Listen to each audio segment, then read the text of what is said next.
Good morning, good afternoon, good evening, everyone. Happy Tuesday. Wow, I look a little disheveled. It's fine. I hope everyone is doing well. I hope you all had a fabulous weekend. I think I'm still recovering from mine. Not for reasons you think. I feel like I'm just tired. I'm just tired. Ugh. Good morning, Kat. How are you? Any word on your mom? I hope everything is going okay.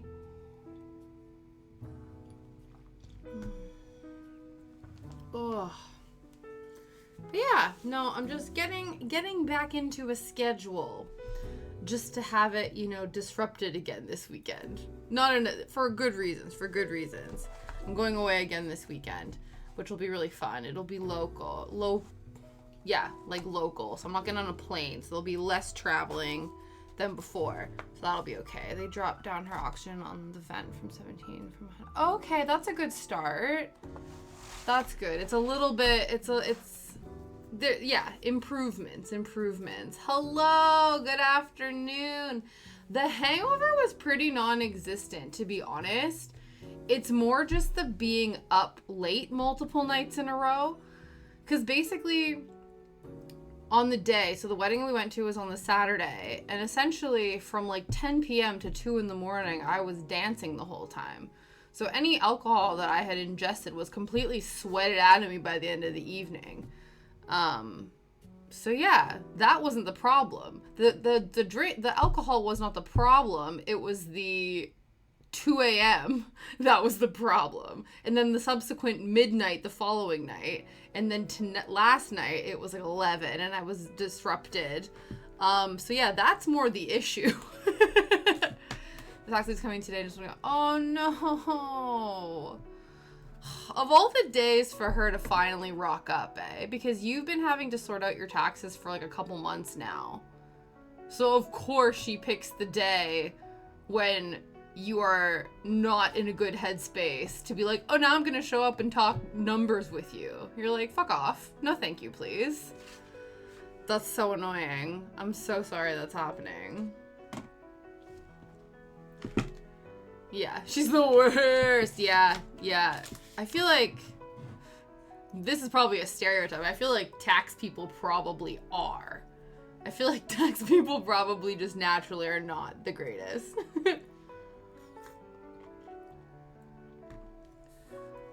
Yeah, absolutely. But yeah, no, things were good. And actually, I think we really lucked out. So I don't know if I told you guys originally, we didn't realize that in the UK, Monday was a bank holiday, so it was a long weekend. So at first when we originally RSVP'd for our friend's wedding in Ireland, they asked if everyone's going to be around Sunday evening. And I was like, well, no, obviously not, because we'll be flying back. I didn't realize until after we had booked everything that it was a long weekend. So theoretically, we could have stayed an extra day and flown back on the Monday. But it's a good thing we didn't, because there were signaling issues. I can't remember if it was at the Dublin airport or at Heathrow. It must have been at the Dublin airport, because basically all of the flights yesterday were canceled. So we were already home. So in fact, we actually lucked out leaving the day early, because we were able to get home and get sorted and get turned around for the day, as opposed to everybody who's trying to get their flights home today. So that came in clutch. That was not too bad. So we dodged a bullet there, which was good. But yeah, it was fun. It was good.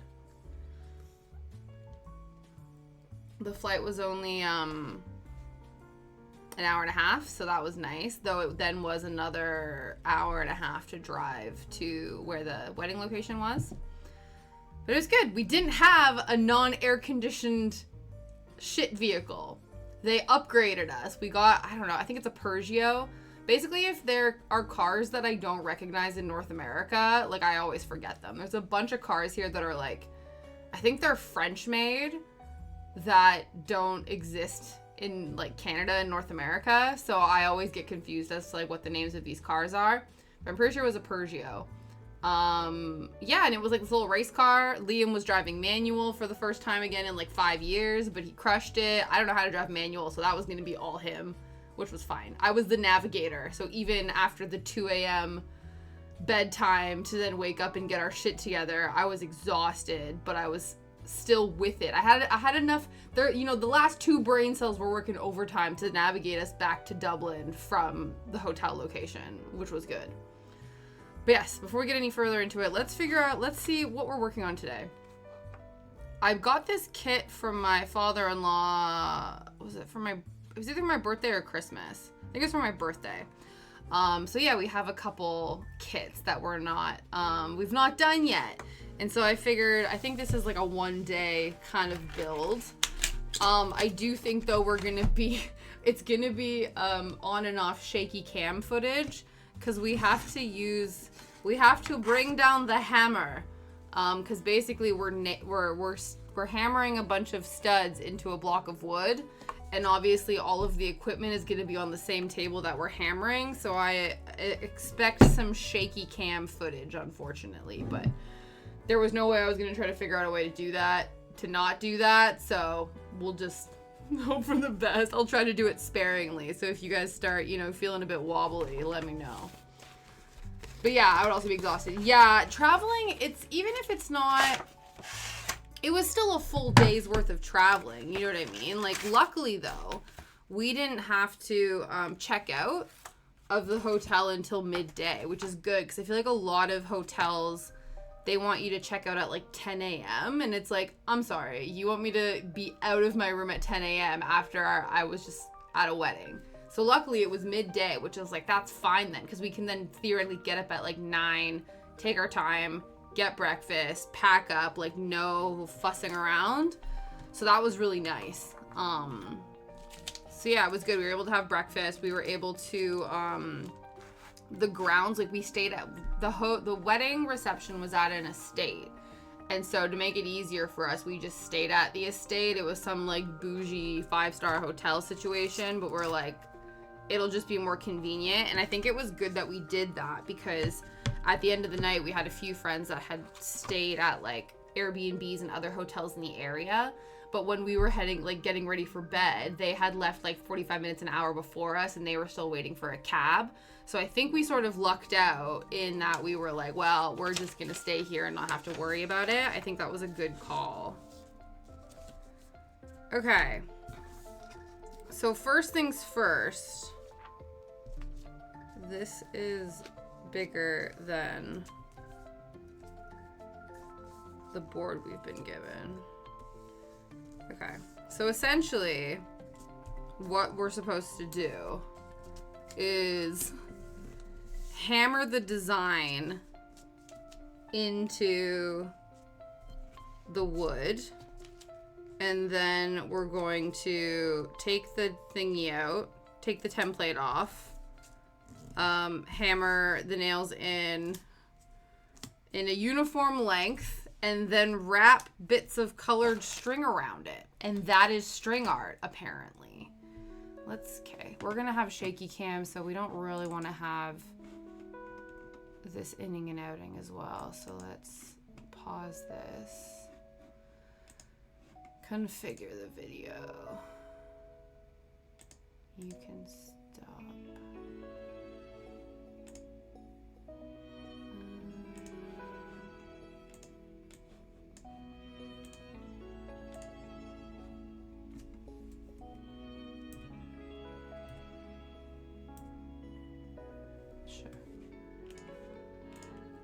I just went and film in the summer on Saturday. I never slept that much in my life.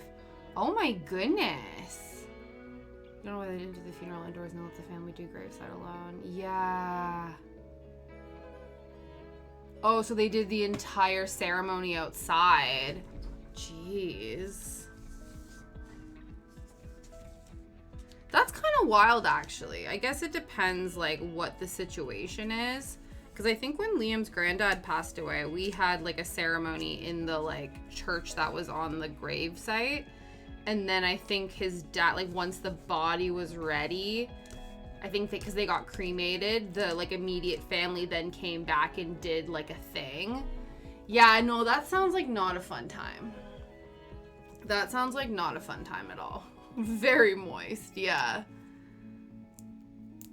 Because I'm sure, too, that was happening at, like, in, like, the heat of the day, wasn't it? I need some scissors. Ugh. I'm just going to tape this down. Even though this is bigger than the actual board itself. There we go. It's at 11, so we got there at noon. Oh, and that's like, well, I find that lately, I find when the sun is starting to go down, that's when it gets the hottest. But, like, that's still peak sun for you. Yeah, so you got out at, like, the peak sun time, which is a lot.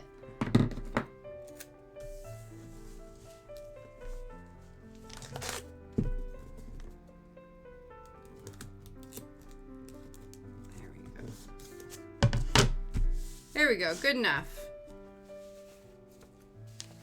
So I think what we're going to do, these are our shiny little nails. Apparently they gave us, what, 170. I assume we're not going to need all of them. I guess that's in case, like, some of them. Yeah, I didn't appreciate the timing. Truly. Well, it was good. the wedding we went to, the wedding at the church didn't start until like 12:30. And so then we were on a coach from where the reception was going at the estate to the church and then back again. But it was like a 45-minute to an hour bus journey to get to this church.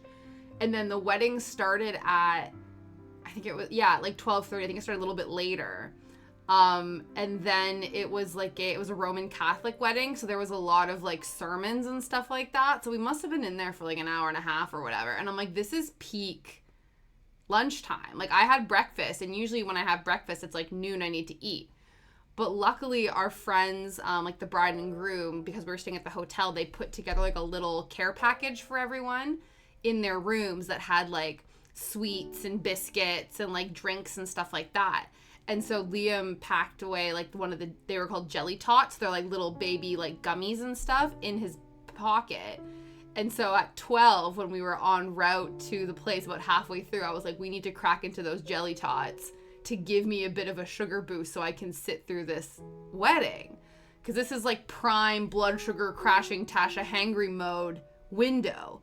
I also packed 2 granola bars in my purse. And you best believe as soon as we got outside of the church, I freaking slammed back the first granola bar and 2 seconds later slammed back the other one. Because as well, the cocktail hour wasn't until 3.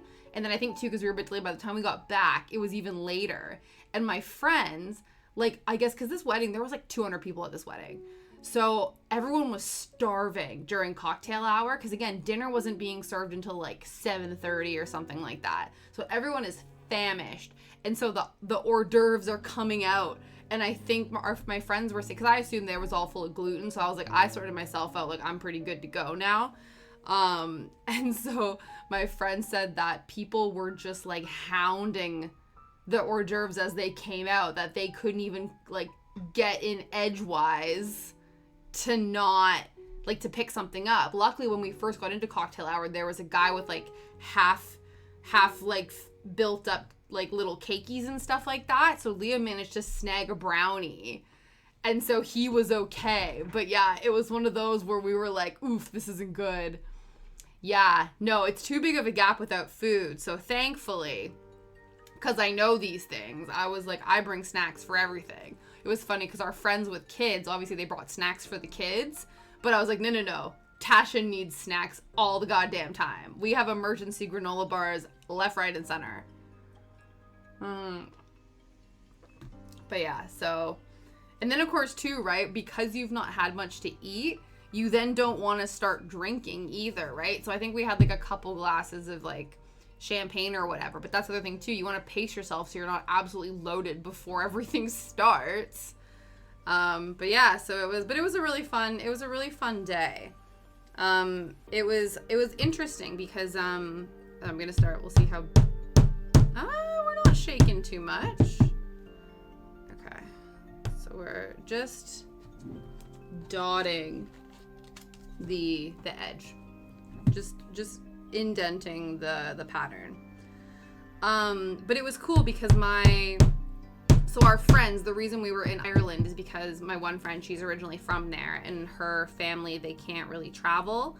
I don't think her dad is very well, and so they had the wedding there. And so she comes from a massive Irish family.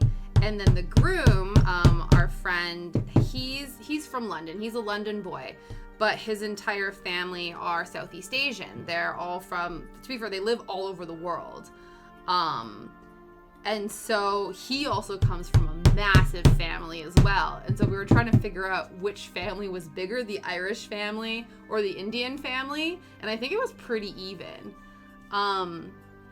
I think the only unfortunate part is when you do have a wedding that's that massive, and you have such large families that live all over the place, you as sort of like an outsider, like we didn't really get introduced to anybody. Do you know what I mean? Where it's like we sort of stuck to our own. So we, like, you know, the friends that we recognized and the people that we were sort of there, we didn't really get to mingle with the rest of the people as much. I think some of the people who showed up the day before, they went out for dinner, and then they sort of got to meet some of our friends' cousins and stuff like that. But I think they already were kind of like aware of them. Yeah, and then of course too, it was some of the Irish family. They were at the stag do and like the hen party and stuff like that. So the people who were at those sort of had some common ground, but unfortunately Liam and I weren't able to attend either of those. So we kind of only just knew the people we knew. And I was saying, like, especially when you have family that's come from all over, this could also be the first time in like months that the cousins have seen each other. So like they're not going to take the time to go over and like make new friends when they're like, I haven't seen my cousin in like 6 months. I want to spend the weekend chatting up with them. You know what I mean? But there were some moments where they were encouraged. It was really cool to see because I think at one point there was a band and then they played this like Irish jig essentially and got everyone to like link arms and like swing each other around, almost like a line dancing situation. But yeah, we were all swinging each other around, and so we were connecting even though we weren't formally introduced to anyone. We were all still dancing together, which was really cool to see. And then later through the night, there was a DJ and they played some like kind of Bollywood music as well. So then all of the Indian family members were up in the middle of the dance floor, and and they were going around to like all the Irish people, like teaching them, being like, yeah, screw in the light bulb and like pet the dog and stuff like that. So all these like Irish people were trying to do the moves and stuff like that, and all the Indian people were kind of showing them what to do and things. So that was really cool. It was a fun like melding of cultures, which was really awesome. And then it was also cool to see as well because obviously there were like, because the wedding was in Ireland, you don't think that there's going to be that much of a difference. Like, a wedding's a wedding's a wedding. But, like, there were certain songs, for instance, that I always joke that you always hear Wonderwall by Oasis and Mr. Brightside by The Killers at any British night out ever. Whether it's a wedding, whether you're at a bar, like, you always hear these songs. I think they played Oasis, but they never played The Killers. So they didn't play The Killers at all. And then at one point in the night, the band goes, and no wedding is complete without this song. And it was a song that we had never, like, none of the Brits knew what song this was. I actually have to go back and message my friend and being like, yo, what is this Irish wedding staple that seems to be playing at everything? So yeah, so we had no clue. So that was really fun to see too, that it was kind of like, okay, what about this is the same and what about this is different? But yeah, so it was really fun. It was really cool. It's so much more fun being a guest at a wedding. Like, not like, it sounds like, you know, you have a shit time but like when you're a guest at a wedding versus when it's like your wedding reception and you have to plan it, you're like making sure that things happen and you're trying to make sure that people are like having a good time and everything is sort of ticking along the way you want it to. Whereas when you're a guest, you have no idea what the game plan is. You're just like going with the flow. You made my own wedding plan. That's really cool. I do think that that's fun. We did hear, I think somebody, Liam overheard one of our friends saying that the bride and groom weren't like too keen on the band that they hired, because I think they hired this band and they said, you know, this is the kind of music that we like, and they didn't really play that. They kind of just played like the classic wedding standards, which to be fair did get everyone on the dance floor regardless. But I think it wasn't what they were expecting. So I think that, you know, is unfortunate. But again, as a guest, it was a fun time because we don't know what the original plan is, right? We're just there experiencing what we're getting, and that's okay. But yeah, so no, it was cool. I did joke though, I don't know, I'm pretty sure it's the name of it, but basically me and Liam were with a couple of our friends. Like, we have family friends that we're really close to, so we ended up sitting at a table with them, and the table was the very last table. Like, it was all the assigned seating, so we were table 22, and I'm pretty sure there's an Anna Kendrick movie. Is it table 22 or table 24?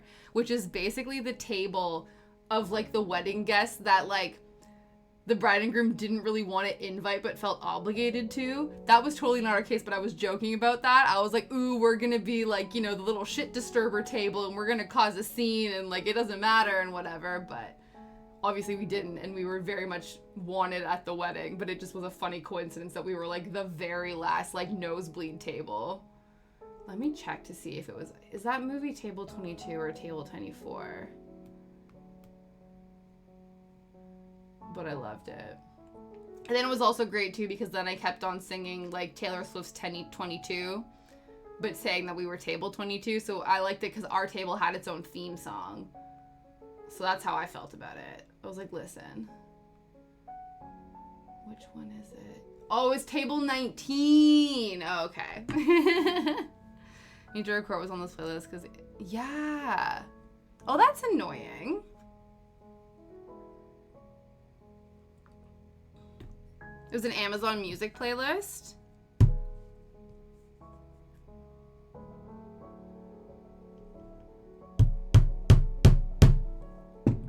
Cool, now I'm getting warm. It's been like the kind of weather where it's like you're hot 1 minute and then freezing the next and then vice versa. So let's put that up here for now. Okay.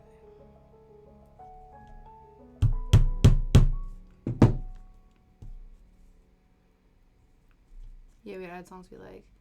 That's cool. Yeah, I like that. We definitely had, I know when we had our DJ, we told them like, this is kind of the stuff that we like, and then these are some specific songs that people like.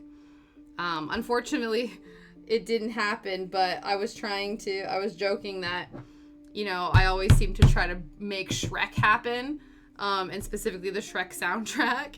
So I wrote down, I was trying to see, I don't think they took them, because I don't know, we had like song requests. Oh, cool. Yeah, there was like a form, like a bit of wedding fun where you could write down like a song that the groom would love, a song that the, you know, the bride would love, and all this kind of stuff. But I don't know if it was, I think it was supposed to be for the band. But the problem was that the band, I think, could only play a certain type of music. So I don't think they knew a lot of the songs that people were maybe requesting. I think they could have been ones that were, better for like a DJ set. But yeah, they never ended up taking this list off the table, which is annoying because I was trying to make All Star happen, because I joked how I made it happen at my wedding reception, and so I was gonna try to make it happen at all 3 of the weddings that we were attending, but obviously I couldn't get it to happen at this one, which is a shame. But they did I'm a Believer by the Monkees, because obviously that's what they're originally from, but Smash Mouth covers it for the Shrek soundtrack. So the Shrek soundtrack did kind of technically happen at this wedding, even if it wasn't All-Star. So that was okay.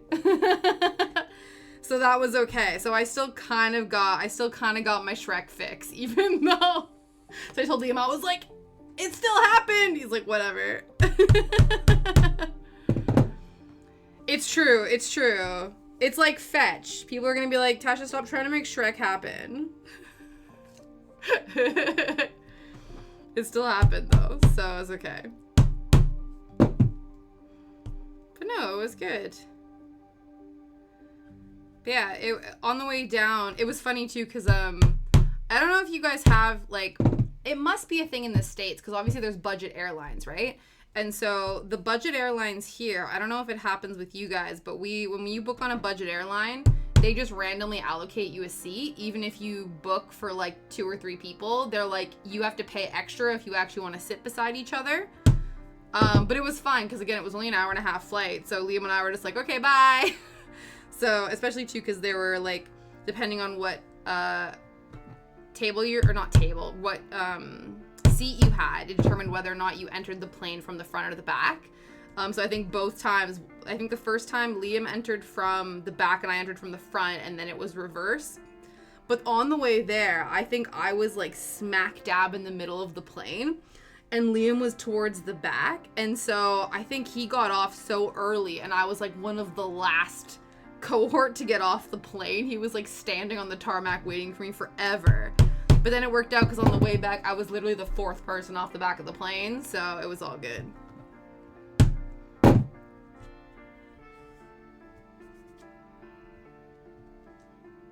yeah, it was nice. Like, because it's one of those things, because the flight is so short, it's like not the end of the world. I also lucked out too, because I technically had a middle seat during both flights, which wouldn't have been the end of the world because, again, it was an 1.5-hour flight. But both times on the flights, nobody was sitting on the window seat. of my row. And so basically I waited until the cabin locked up and then was like, well, I'll just move over to give me and the person in the aisle more room. So that was amazing. So it happened both times. So hopefully, knock on wood, hammer on in wood, that the same thing happens for Greece, because that would be fabulous, because that's also a longer flight. That's going to be 4 hours. So it would be nice if I don't have to sit in the middle seat for the entirety of that. Just make sure. Okay, yeah, this is working. Cool.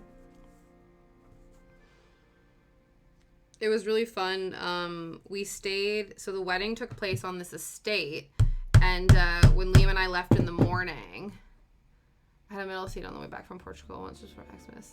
No. Really?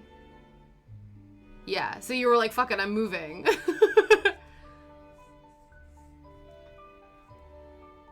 Yeah, so much easier. No one in my row. That's the dream. That's the dream when that happens.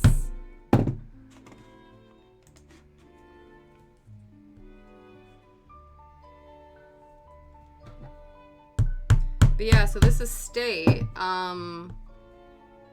it's a massive property, and so in the morning, because we had time before, I think we checked out, and then we're like, let's go for a little walk around the grounds, because I was like, I'm not coming to Ireland and it's like rainy and cold and stuff and not go look for some mushrooms.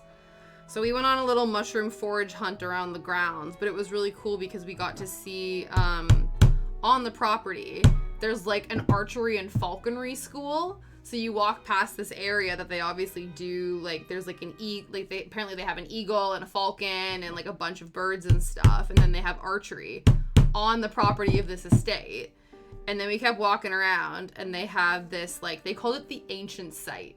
But you know how, like, especially in Europe, there's all these like old ass settlements, right, that have been overgrown and overpopulated, but like you can sort of vaguely have the outline of a space. So we get to this ancient site, right? And they basically say, like, it doesn't look like much, but like from a Google Maps aerial view, you can sort of see the outline of where the like walls of this ancient site was.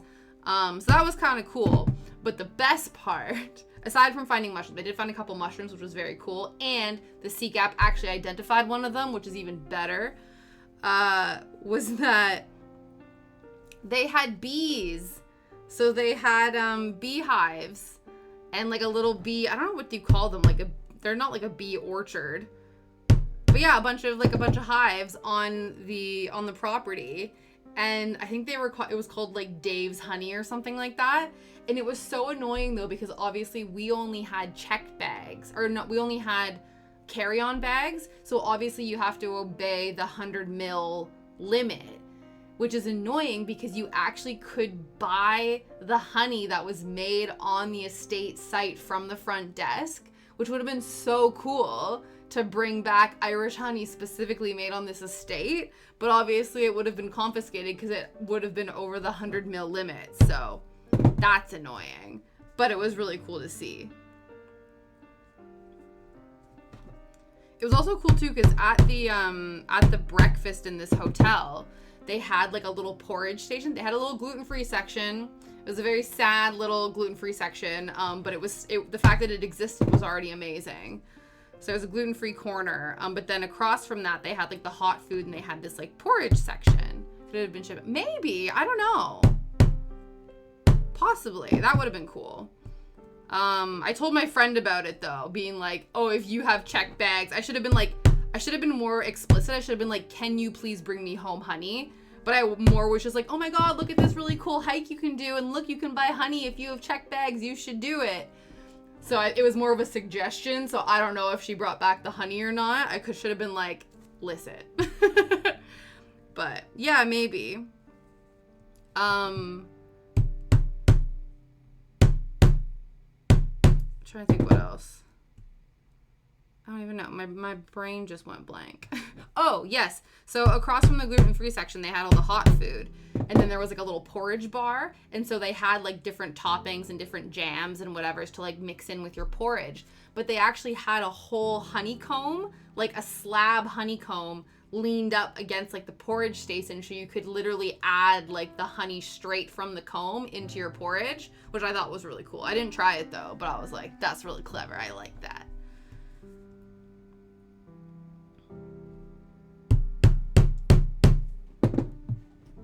Yeah. So that was nice.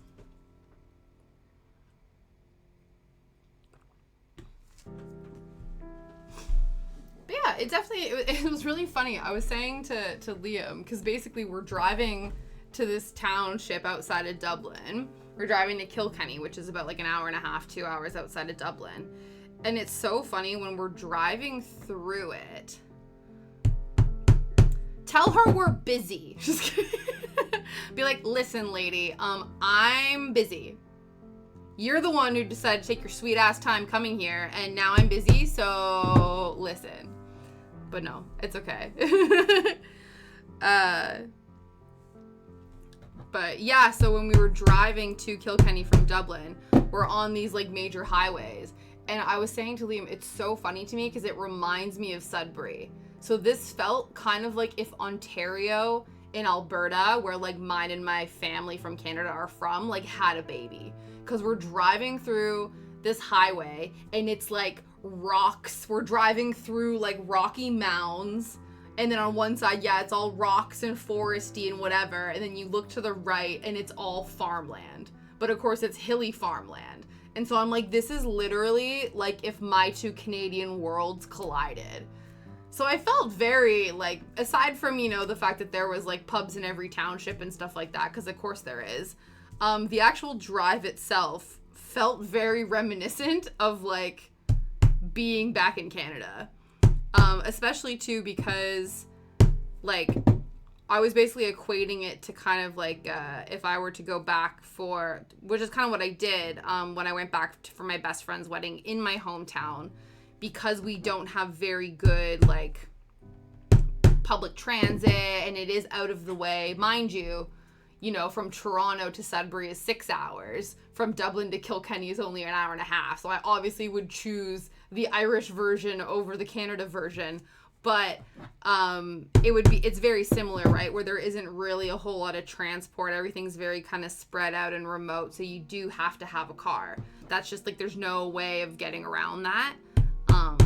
But yeah, it was a nice drive though. It was really funny because there's fields all over the place. When we were driving from Dublin to Kilkenny at first, we drove down in the evening, so we didn't get there until about like 9:30, 10ish. And so it was pitch black.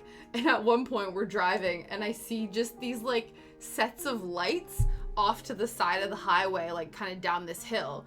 And then I noticed that it was a farmer, obviously, with his tractor, and he had his, like, beams on to sort of, like, herd his cattle back to, like, where he needed them to be or whatever, which was fun, because I'd never seen that before. Like, half the time when you see cows in a field, you never actually see the farmers that are, like, working with the cows. So there was twice that we were walking, or driving, and I actually saw the farm hands, like, interacting with the farm animals. Because half the time you're driving these places and you just see, like, cows and sheep in a field and you're just like, hey, but you never actually see, like, any humans interacting with them. But yeah, it made me laugh. It was, like, pitch black and all of a sudden there's just these high beams. And then I'm like, oh, look, it's like a little cow light.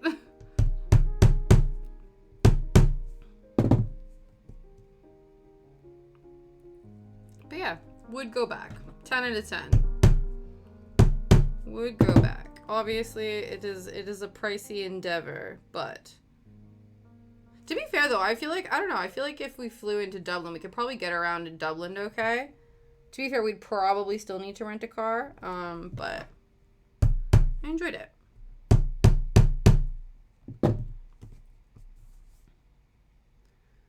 But yes, so this weekend, thankfully,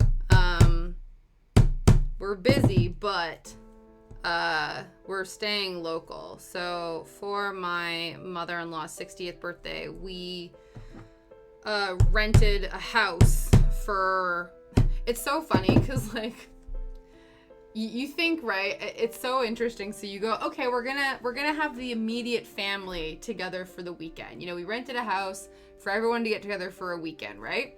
And so immediate family. So, like, if I say, okay, my immediate family and I are going on a weekend away, how many people do you think? What's the number? Usually, like, for instance, my immediate family, as in, like, my Canadian immediate family, there are 4 of us. I guess if we count partners, there would be 6 of us. Because it would be my brother and his girlfriend, me and Liam, and then my parents. So that's what I'm used to when we do a weekend away. Liam's immediate family, there are 9 of us. So immediate for the family means 9 plus Shadow. So there are 10 creatures in the immediate family. And that's just one part of Liam's family. So yeah, so that's why it is a treat for us to all go away together. Because it's not as simple as, like, you know, 4 or 5 people renting a house together. Like, it's a whole to-do. But it's like one of the things that makes her the happiest in the world, because there's so many of us. When we're all in the same place just like vibing out, she is truly her happiest self. So yeah, we're doing that this weekend. It should be fun. I've got the various family members on details of different things. So my one brother-in-law is in charge of the cake, the other one's in charge of like activities, one of them's in charge of breakfast, we're in charge of dinner. My sister-in-law is gonna bring decorations, so we're basically gonna like recreate a birthday party, even though it's like many weeks later. We're gonna do a, like, you know, just a quick small family hangout, which should be really good fun.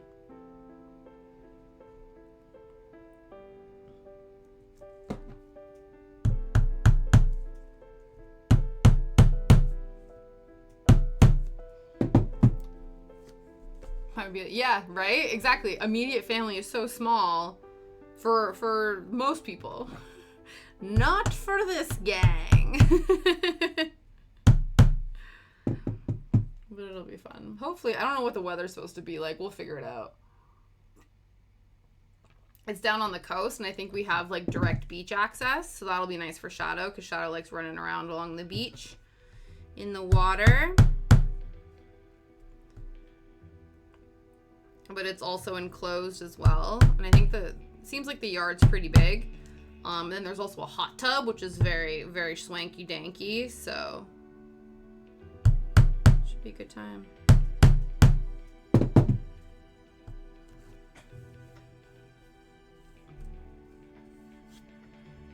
I get all these guys? Okay. I got a few more. We're almost halfway. We're like a third, probably. I assume this is all gonna come together quite quickly. Because basically we're outlining it, then we're stabbing in all of the things. It might be helpful for me to mark how deep I can hammer these nails in, so I don't accidentally end up attaching the piece of wood to my desk. It's a good thing that I'm in the craft room today, because I was really scared if I was going to have to attempt to do this on the dining room table. Because, like, if I accidentally put a hole in this table, it's fine. It's the craft table. If I put a hole in the dining room table, that, I would feel bad about that. I would feel bad about that. So, it's a good thing we're doing this at the craft table.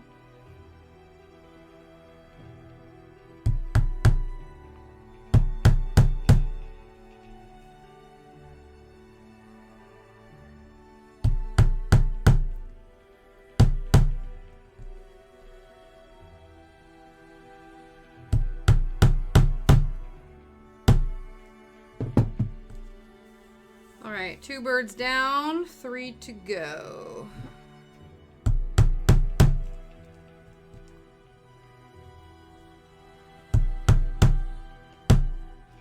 So I had a really fun idea, because everyone keeps like hinting. So basically what ends up happening is I decide I want to do something for fun and involve the family, like extended family, whatever. And then for some reason things just become tradition, and there's an expectation that they happen every year. This all started when I made salmon dip at like 2 in the morning after getting home from the pub with Liam's friends on Christmas Eve. So I brought salmon dip over Christmas morning. And then both my brother-in-laws, the 2 of them, were like, well, this is happening every year now. So I was like, shit, okay. And the other thing that seems to be happening every year now is I've set the standard for Halloween parties.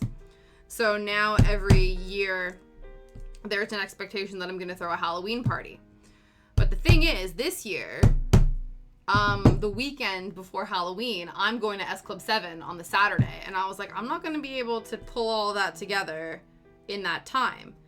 But at my reception, my friend was like, well, how come I can't come to the Halloween party? I'm going to come this year. In her defense, she had drunk some drinks. She kept telling me how much she loved me. And I was like, girl, I love you too, but this is a lot. She's the best though. She's such a fun drunk. But she was like, I want to come and I'm going to bring my dog and I'm going to dress him up as an owl and it's going to be great. And I was like, okay, cool. There seems to be an expectation now.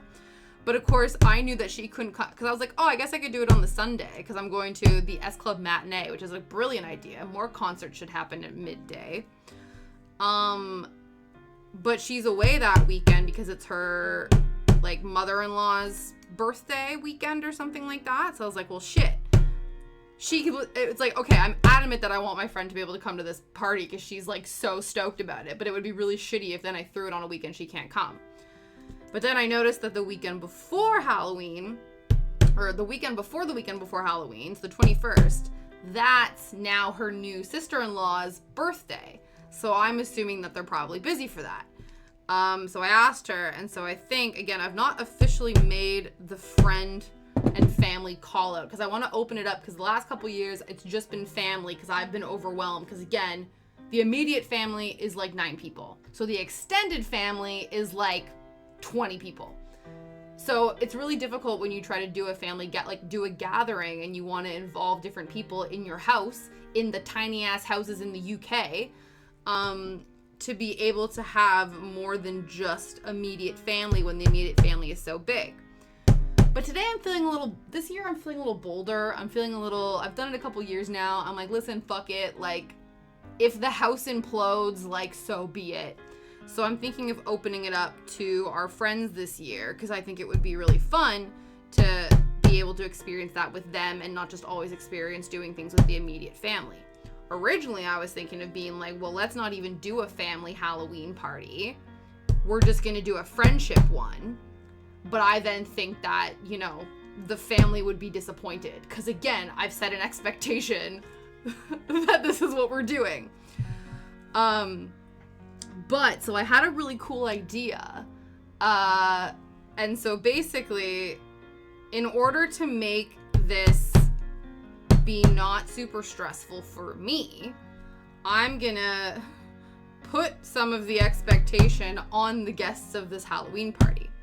So for backstory, I keep trying to make potlucks happen, and potlucks don't seem to be a thing in the UK.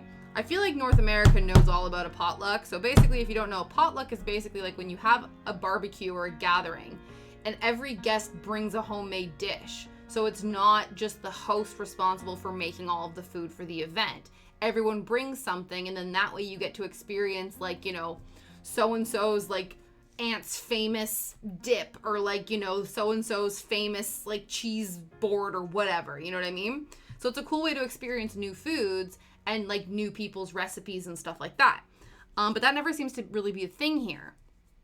But I was thinking it'd be really fun to do this for the Halloween party. So basically have every household, like every house, I'm not going to make every single person enter, but like a household. Then there's the asset who brings the store-bought veg tray. It's true. Yeah, or somebody just brings the drinks. Yeah, there is always somebody who puts in the minimal amount of effort. And I'm aware that that could be a thing, which is why I am gamifying it. Because a lot of the family and friends like Halloween. So I think, and then also too, I don't really need a lot of Halloween decor. I have a pretty good basis, but I like having an excuse to go and buy cute Halloween stuff.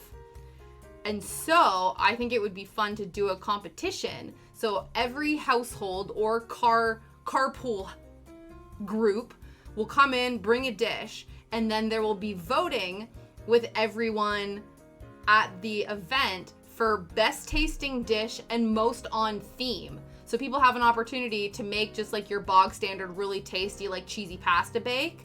But if they want more than one opportunity to win a prize, they could then make it Halloween themed. So you could do like hot dogs, but they're like made to look like severed fingers. You could make, you know, a chocolate cake, but the cake has like bat wings or something like that. You know what I mean? Like to try to make it Halloween themed, and then everybody can vote on which one is the tastiest and which one is the most on theme, and then they can get a little goodie bag of Halloween stuff. And then it'll be me buying Halloween stuff for the serotonin boost, but then not having to deal with trying to figure out where it's gonna live in the house. So that's what I'm thinking. You guys are the first to hear about this besides Liam, by the way. So no one else knows. I've not told the immediate family or the friends. I've not officially sent the invite out yet. So you guys are first to know. You guys, you know, this is an exclusive. This is Tasha exclusive. But yeah, so I think that would be fun. Just because I don't want people to feel like disenfranchised, but I also want to encourage people to actually put effort into this and not just like rock up, like you said, with a bag of chips, and call it a day. I'm positive I would have heard about this when I come in. Yes. Yeah. Listen, I'm only just opening it up to friends. We have to get to maybe a few years down the line, it'll be fuck it and we'll be international invites. But you know, I don't know if we're there yet, Sniping, but maybe one day. If this gets completely unhinged and out of hand, who knows? But yeah, so that's what I'm thinking. Cause then I can focus on like decorating the place, and then also too, one of the things that we always try to do at the party, but last year it was sort of BYOP, is to do pumpkin carving and do a little pumpkin carving festival, or pumpkin carving like competition. But last year we didn't have time to go and get pumpkins, but now if I'm not worried about food, I can then do more of the entertainment aspect of it. And then I can also do that way, you know, cause I made, like, they were almost like pizza pockets, but they were in the shape of skulls. I have like a skull mold, silicone like baking mold that I then put like puff pastry and cheese and pepperoni and stuff in and made like little pizza skulls, and those went over really well. But I only have one of them in 6. So if I'm only doing pizza skulls because everyone's gonna do everything else, then I can like spend many weeks making them and then like freezing them and stuff like that. So it's just meant to, you know, to make it even more successful, to get other people involved in making it successful. Because I love a good theme party, but I myself, you know, can get overwhelmed in the process. But yeah. So that is the plan, Tash Fest. Could you imagine? Halloween Tash Fest. Eventually it'll be a weekend. It'll be multiple days. We always get told what category to bring if we do a potluck. That's a good idea too, actually. I think that would be a good idea. Bag of chips and a bottle of green food coloring. Done. Yeah. Yeah, they're zombie chips. They're on brand. Hold up. You said pasta as in pasta, but it's pronounced pasta. Pasta. Right. Oh, sorry. Pasta. No, I say pasta. Pass the pasta. Pasta. That sounds bougie. That sounds fancy. Pasta sounds fancy. It's pasta. There's a trend here to do color for potlucks. You just get assigned a color and everything you bring must be that color. Oh my god, that's kind of cool. That's cool. Process instead of process. I think I say processed. I do say process. I don't say processed. I think. Now I'm questioning things. Speaking the Queen's English more and more every day. Yeah. But you know, then every once in a while I gotta hit you with the I don't even know. Say in Canadian word, say sneakers. That one makes Liam laugh. They're not trainers, they're sneakers. You say it as pro. Yeah. The process. Yeah, process.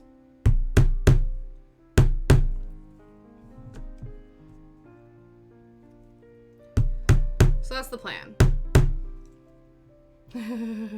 Does your trainer wear trainers? Who's wearing who? I know, right? I think trainer is a silly word. The other thing too that I think is funny, and to be fair, I had to learn this. So pants here are trousers and pants here are underwear. And so I think sometimes, I remember one time, and afterwards I realized, and I felt like I probably really confused this woman when I was working at Pandora, and I said to a woman that I really liked her pants, but obviously pants in the UK is referring to underwear instead of pants as in like trousers. So I'm hoping that she realized by my accent that I was foreign and I actually did mean her trousers and not that her like underwear was sticking out of her trousers or something like that. But yeah. I shit my pants. Did they ruin their underwear or the outer layer or both, actually? Yeah. I guess when people say they shit their pants, in the British instance, they just mean the underwear, so it hasn't sunk through to the second layer. So, which is probably good. That's a good thing. You don't want a double layer spillage.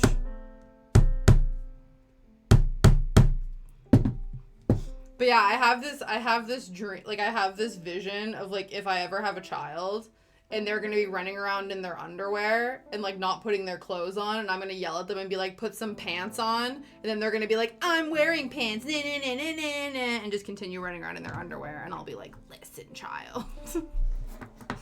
But that's me assuming that I'll have a clever toddler, and who knows, they could be dumb as a stack of rocks, we don't know.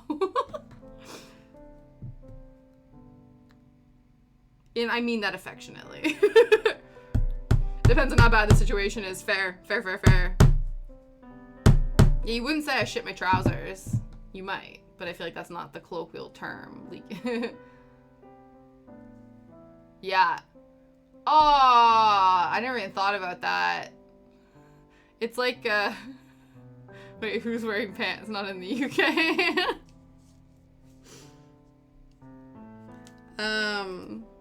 Yeah, I don't even know. Do people still, like, does our generation, Pharma Flask, refer to underwear as pants in the UK? Or is it pretty understood now that it is underwear? It's more like the older generation that still calls it pants. I don't know. It could also be just because, like, I'm slowly indoctrinating Liam into, like, European. One has shit thyself. Gotcha. Then it doesn't matter what you're wearing.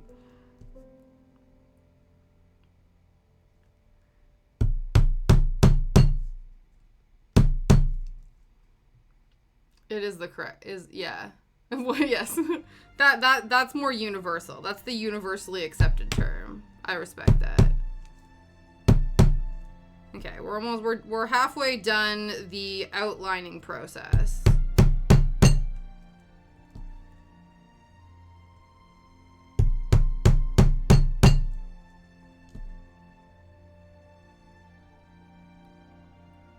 Thy pants be soiled, good sir. I only heard pants referred to in, like, young kids. Oh, okay. Yeah.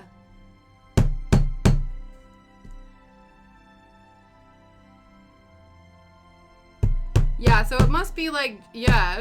That's interesting. So as a child, you have pants, and then as you turn into a man, you graduate to underwear. Interesting. Pants are for children. What a strange sentence.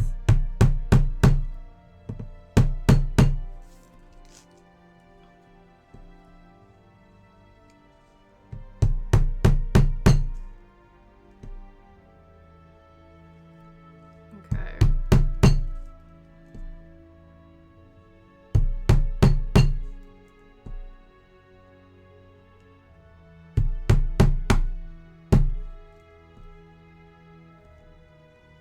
We don't really talk such uncouth things. Yeah. You mean in the UK or in chat? Because both is probably accurate. We're just, you know, we're just taking an interesting turn today.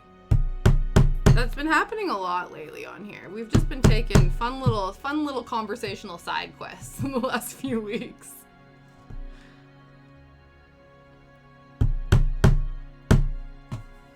Watch I pull this off and I've like missed a bunch of them. I think we're doing okay though.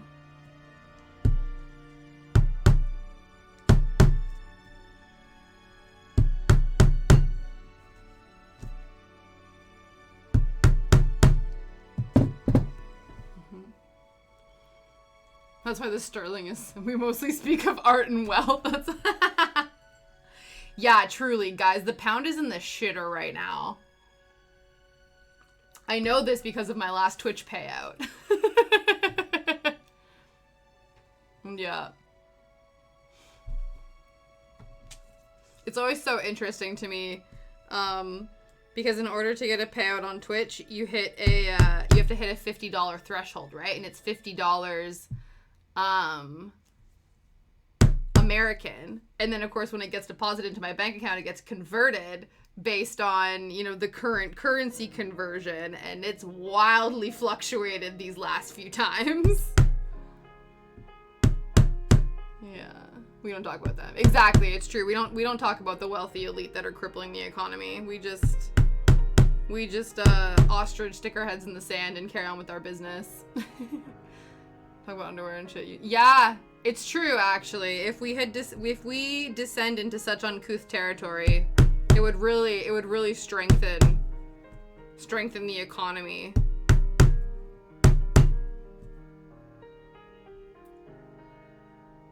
I feel like that's sort of a sort of unofficial understanding of like the difference between British humor and American humor. American humor is very slapstick and can be very like raunchy, potty mouthy. I say that as like the British comedians seem to use like the word cunt quite fluently, quite, you know, haphazardly, but the actual like, I don't know, the actual jokes themselves, I guess, are sort of viewed in terms of like British comedy film as a bit like more elevated for whatever reason. I feel like it's like the equivalent of like the arguments between Disney Channel humor and Nickelodeon humor. I feel like back in the heyday, Nickelodeon humor is like American humor, and Disney is like British in like, not really, but like in the basics of term. More fart jokes for Britannia. Yeah. Using that word American comedy is the last line of extravagant name calling. Yeah. It seems, you know, I think that that word, the C word, is actually used, yeah, like that's considered like the optimal #1 swear word in North America. Whereas like that word is just like what you call your mates over here, it seems. I feel like it's still the F word here that is like the most uncouth. Which is interesting to me. Yeah. Yeah, I love it. American humor is so vulgar, but they stop. There's a hard line with that one. I guess because, you know, as much as, this is universal though, because I was going to say, as much as American humor is vulgar and dirty, they're still, you know, misogynistic about it. So they're like, we can be vulgar and make tons of penis jokes, but we draw the line at vagina jokes. My boss would call me the C word when I arrived on site as an electrician pretty much daily. Yeah, that seems like the culture, and I then totally understand why you got out of said culture.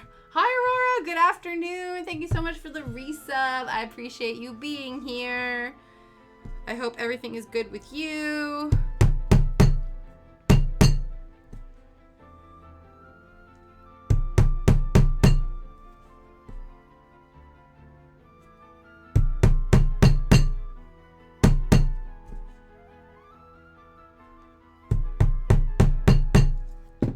We're almost done stamping out our pattern. We're essentially, this is the pattern. We're hammering the dots in. And then once yeah, not yet actually. I think because I'm doing like the tiniest amount. We're just doing preliminary hammering right now. Perhaps once we get into the full hammer situation, there might be some mishaps, but I'm surprisingly with it enough that we've had no thumb injuries yet. Really great. It was at the Green Room, which was 2002 at the Incense Show with 4 comedian guests in Peanut House. And had a major Eastern philosophy kick, and the idea of comedy in Eastern culture came out. Oh, interesting. Yeah. It is kind of cool. Like, it is interesting to know about, like, I guess almost like what is considered comedy in different parts of the world. Because even, like you said, between, like, even what we've discussed between two English-speaking countries, you know, between, like, British comedy and American comedy, there's such wide variation in differences that I can't even imagine once you get like language barriers involved, you get different like religious differences and like those sorts of things, and then also cultural differences too, right? Yeah, it's really funny because a lot of the shorts that I come across on TikTok, or not on TikTok because I'm not on TikTok, on the shorts on YouTube, sometimes there will be stand-up comedians, and it's funny because Liam comes across stand-up comedians and they're different than the stand-up comedians that I come across. And yeah, it's just interesting because it's even too like there's differences in comedy within different subgroups, right? Because the things that people find funny are like, I don't know if I would say filtered. I guess so. I can't think of the word, but like sort of filtered through their experience, right? So, like if you are, you know, a person of color, if you are a, like if you are part of the LGBTQIA community, if you are, you know, a woman versus a man versus a trans person, like your sense of humor, that your worldview shapes what you find funny and not funny. Yeah. So then what's going to appeal to you will be different. He's very observational. Okay. Yeah. That's cool.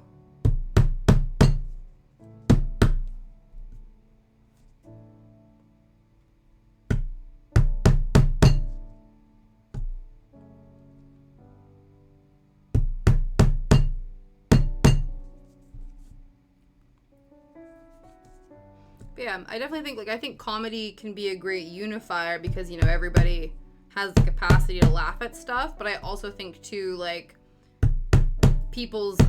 what people find funny is very subjective. Because I've even noticed that within, like, when people recommend shows to me, and they'll be like, oh my god, this show is so funny, like, we were in stitches, like, this is hilarious, because it's a certain style of comedy that they enjoy. And then me and Liam will sit down and watch it and be like, it's fine, like, I'm not, like, it's, yeah, like, I'm enjoying it, but it's not the same way that the people that were recommending it were describing it to us. And I think that just comes down to they have a certain comedic style that they enjoy, and ours is different. And that's okay.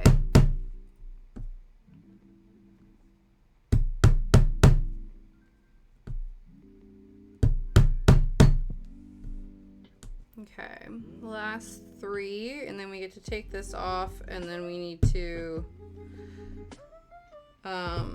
actually hammer all of these nails in, and attempt to make them all the same height, and also not stab them through into the table. There's lots of things to consider. I do think, I don't know, I'm wondering if the best, let's take this off first. Step 1. Remove this.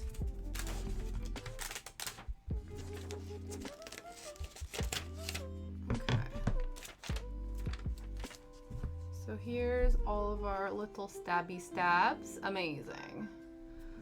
But yeah, you can see here, the nail is obviously a lot longer than the board. So we sort of need to figure out,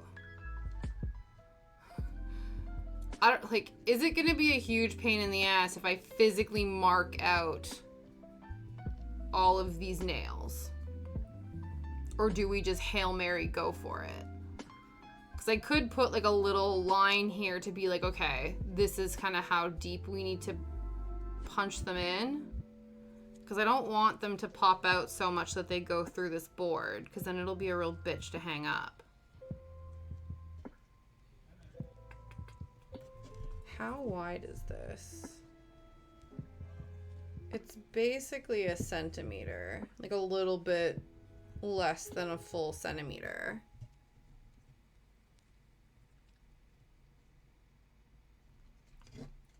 Okay, am I gonna be really obnoxious and we're just gonna like mark out? I don't think we're gonna need all of these, but I feel like we probably should. Is this even gonna show up on here?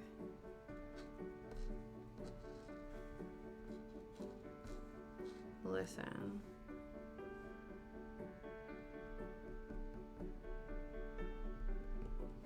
Kind of.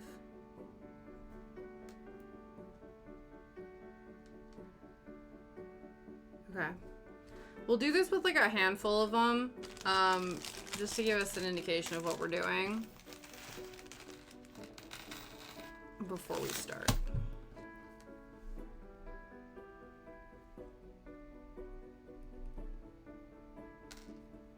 Just because, yeah, I want to have some semblance of...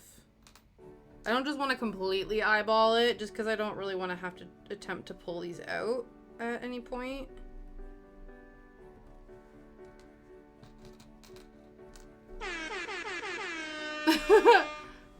Leah, hello, hello. Brr, brr, brr, brr, brr. Welcome in, Raiders. Good morning, good afternoon, good evening. I hope you're doing well. My name is Nostalgia Tash, and I'm about to embark on the most boring part of this project today, it seems like. I'm marking a centimeter off on these nails so that when we stab them into our project, I don't go all the way through the board. We Gravity, thank you so much for the follow. I appreciate you. Leah Raid, I'm so glad you guys are here. What were you working on, Leah? I hope everything was fabulous. I hope you had a good weekend. I hope you all had a good weekend.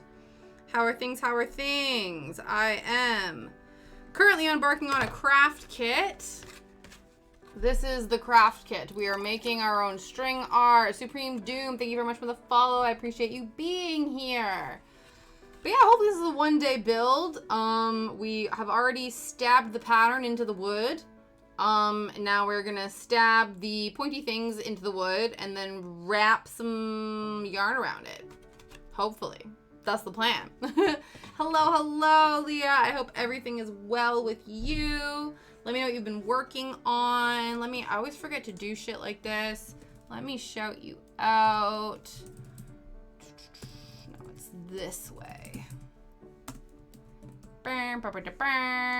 Amazing. I saw you post some new cards you worked on the other day on Instagram. They look super cute. I love the one with all of the gears on it because I'm a little sucker for some steampunk energy. But yeah, if you have to raid and run, I totally respect that. Take care of yourself, but also do good. Quiet diamond painting day. Ooh, amazing. All that sucks that you have the flu. That's frustrating. What diamond painting were you working on? What is the pattern? I'm really tempted to pick up one. There was a time where Hobbycraft was doing a kit of Starry Starry Night, the Van Gogh painting, as a diamond painting. And then they got rid of it, but now they've brought it back. So I'm tempted to get it because I have this like fascination with that painting. So I think it would be fun to do that. But yeah, diamond painting's really nice. That's like a really relaxing, easy to just follow along kind of thing to work on while you're getting over the flu. That's a good one to do. Because you're just like, any craft where you're following a pattern is just a nice, relaxing thing to do when you're not like 100%. You know what I mean? So that was a good show. I'm just marking off a bunch of these nails before I stick them in the board, just because we have to try to, apparently, we have to try to make them pretty uniform across, and then not get them, they're much longer than the actual board itself, so I'm trying to not stab this into my table. You're going on the wall and be, oh, amazing. Oh, that'll be really cool. I like that.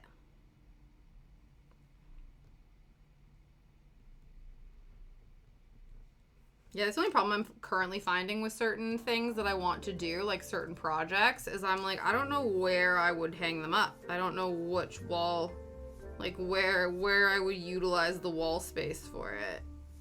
So I like that it has a destination in mind. Sometimes you just make things and you're like, I don't know what I'm going to do with it later, but it looks pretty and I want to make it. Like, I have no idea where this is going to go. But it's a kit and I want to do the kit. So.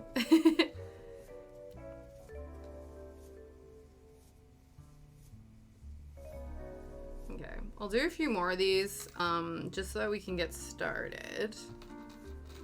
We have 170 nails. I don't know if there's 170 dots. I did not count. I do not think that there is that many. I assume they gave us extra nails just in case we like bent them or like stuff happened, you know what I mean? But if it is all 170, that would be wild. We're not gonna do all of those before we get started.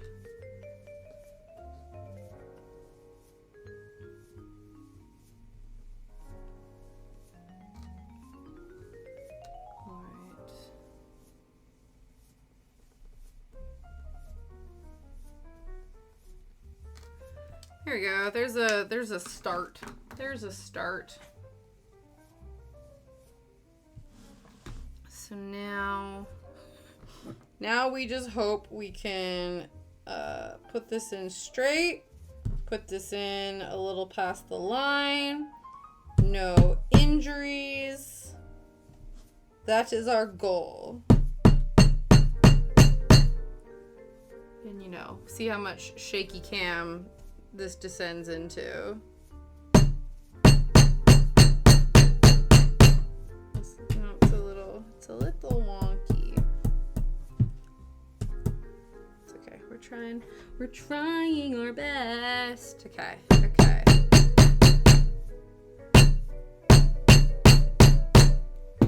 There we go. That's much louder than.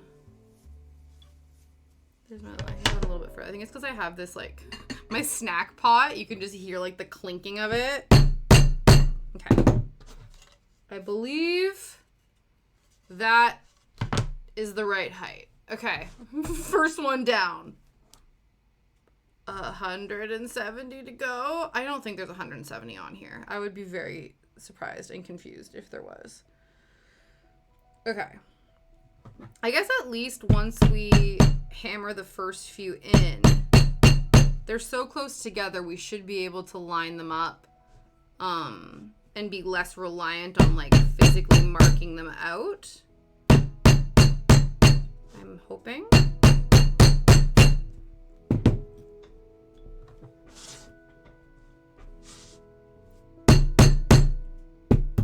It's already not a straight line, but you know, whatever. It's art. It doesn't have to be. Right? It's all... It's fine. It's fine! Here we go. Does that look... They look the same height. They do not look... It's okay. It's okay. Everything's gonna lean a little to the right. That's fine.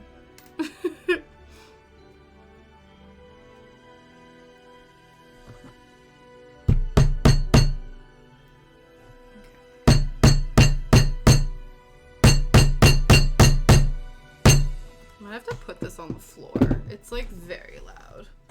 This is what's making all of the noise. So we're just, you know, we'll have a sweetie break and stick this on the floor.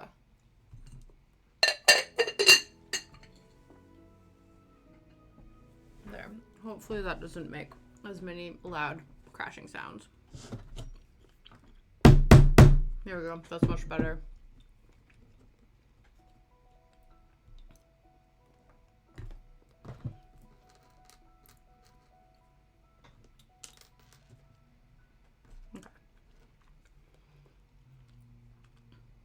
So then once we're done this part, we're basically taking a bunch of string and threading it around the different sections.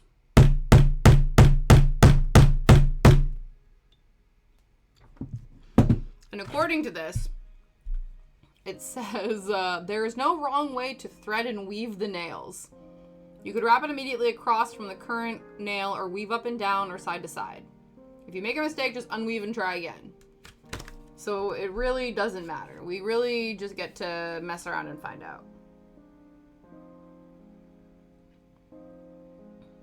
The only thing I'm not sure about is this bit here. This must happen first, and then we do all of the stuff on top of it. Because there's no way that we're just threading, cutting, threading, cutting. I think this is all one line. We will cross that bridge when we get there.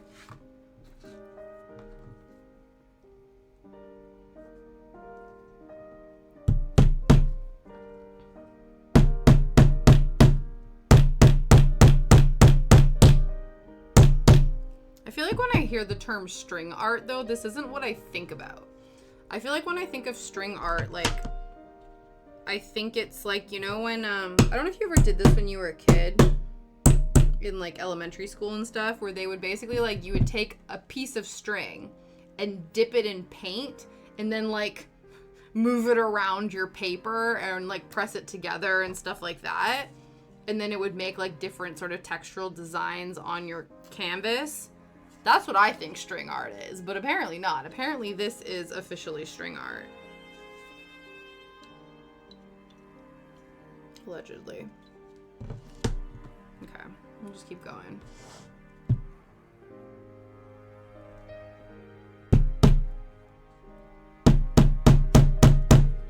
None of these are straight, so this is just telling you guys never to let me be in charge of hanging up your pictures, because shit's gonna be crooked.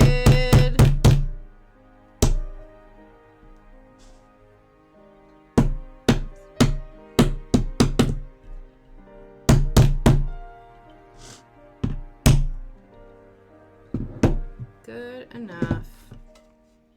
Yeah, this is... it's fine. I don't think they need to be straight, because they're basically just studs for string. So as long as they're in and they are not so bent that we can't wrap string around them, I think it'll be fine, right? It should be fine.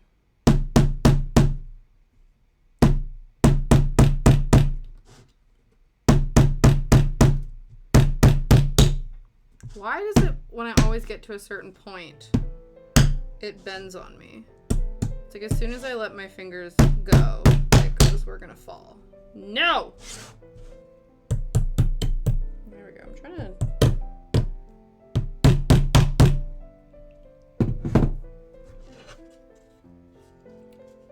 so crooked. Okay, is that... no, we can go further in. Perhaps. Can't tell if these are... it's alright, we can always adjust them, right? We can always readjust if necessary.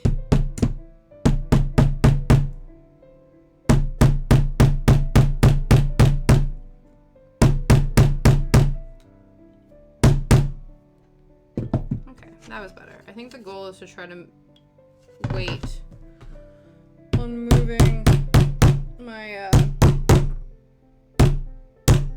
finger away.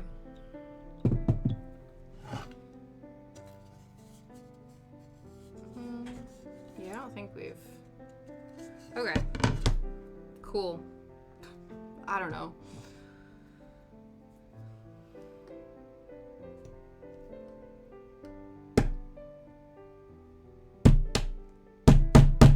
My apologies to any of you if you currently have headaches, because I'm sure this is not helping.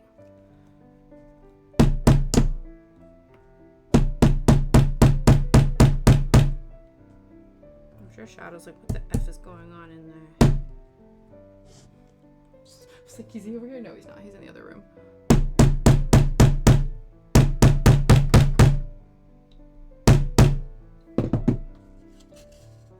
Okay. Cool. Cool, cool, cool.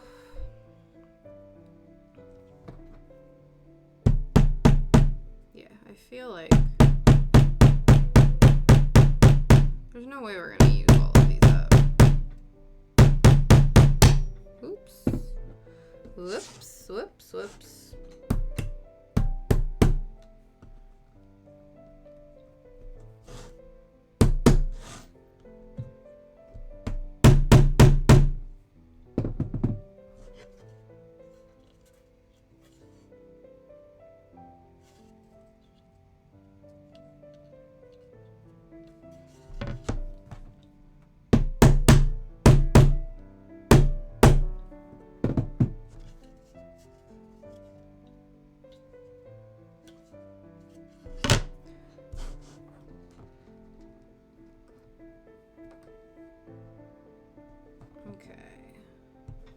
kind of difficult, like, because they're so close together, you want to hold on to this to ensure that it stays straight. But they're very tight together, so that makes it a little difficult.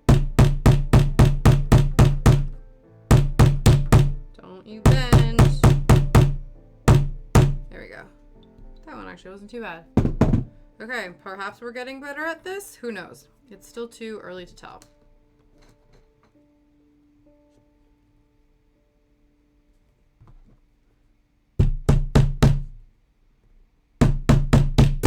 Ooh.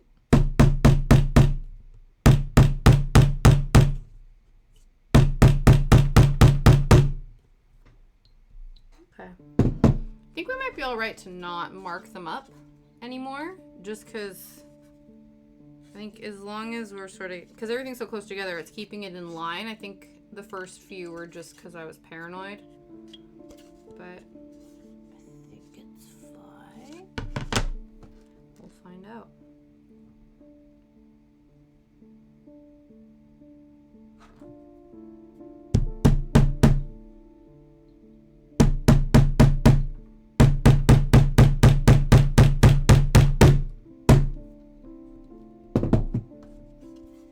My neighbor's gonna be like, what the F are you doing over there? And be like, crafting.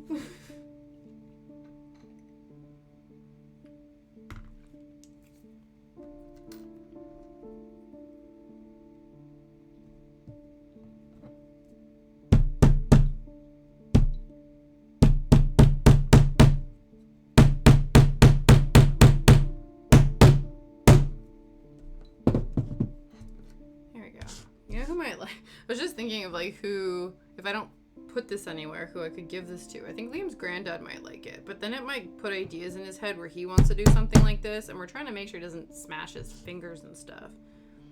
Because he's a builder, like he makes a lot of stuff, but obviously he's, I don't know if he's in his 80s yet. He's in his late 70s at least.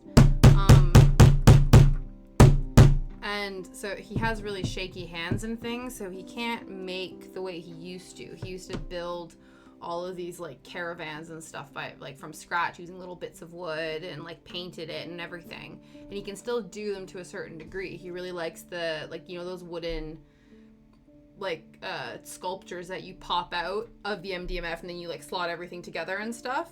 He really enjoys those, but I think he likes trying to make things himself.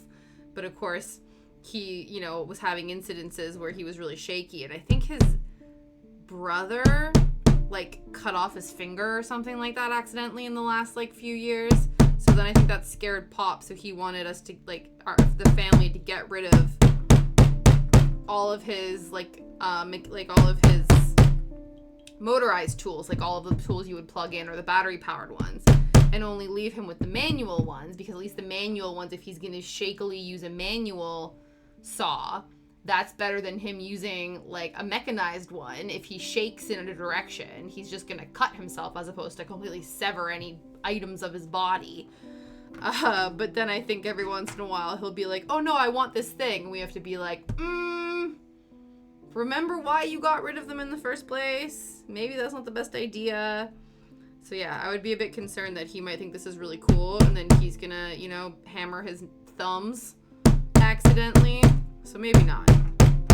We'll see.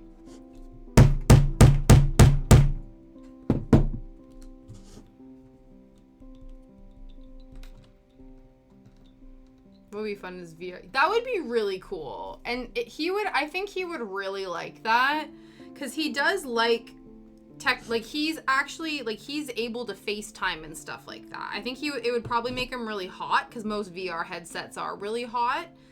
But I think he would enjoy being able to do that. Oh no. Really?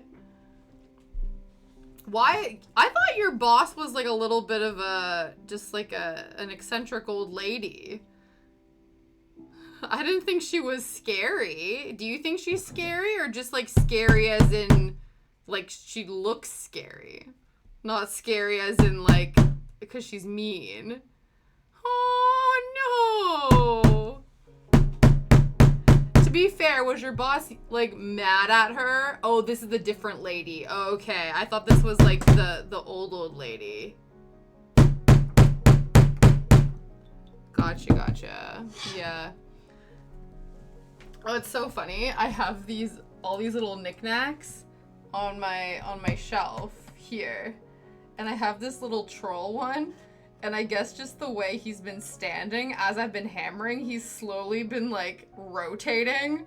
It's been moving him ever so subtly. So I pushed him back around. And next thing I know, I'm, like, faced with these cheeks. I'm like, listen, don't be like that. I'm actually surprised that nothing's falling off of here yet. We'll see. The day is young in terms of the hammering. So we'll see what happens. But yeah, everything's just kind of doing some little spinny spins. To be fair, I have a little ghosty stone on there, and I think he's also doing some spins. They're just like having a dance party. Like everyone's just having a little dance party up there, and that's fine. They can do that. Don't let me interrupt.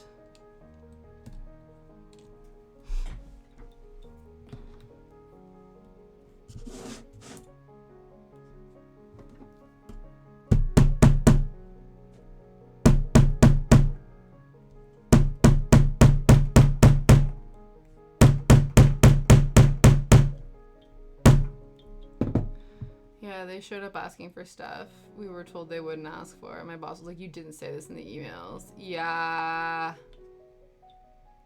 That's really difficult though, right? Because it's kind of like, yeah, that's so frustrating. Because I'm sure from like a business standpoint, you're like, listen, you're making us go through hoops to do this. And then they come in asking for all the things that like they not specified. But I'm sure as well, this audit lady is probably, like, just one of the many people at the audit company. Like, hopefully, you would hope that maybe she's the one sending the emails. But sometimes I feel like what happens is there's, like, a head person, and then they send out their lackeys. And it's the head person who doesn't know what's going on. And then the lackey comes out and is like, oh, I need these things. And they're like, well, so-and-so didn't ask for them. That's awkward.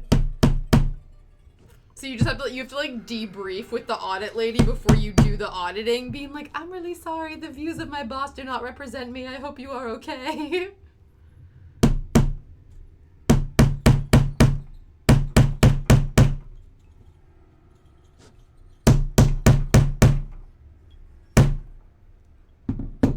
She was nice to me and trying to be like, aww.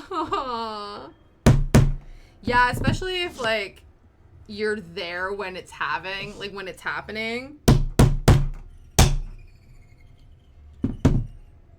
I remember one time I was working for an organization, and because it was a charitable organization, and me and my coworker had just started, and the boss had CC'd us onto this email because I guess like a local group they do like quiz nights, and the proceeds of their quiz nights go to a charity.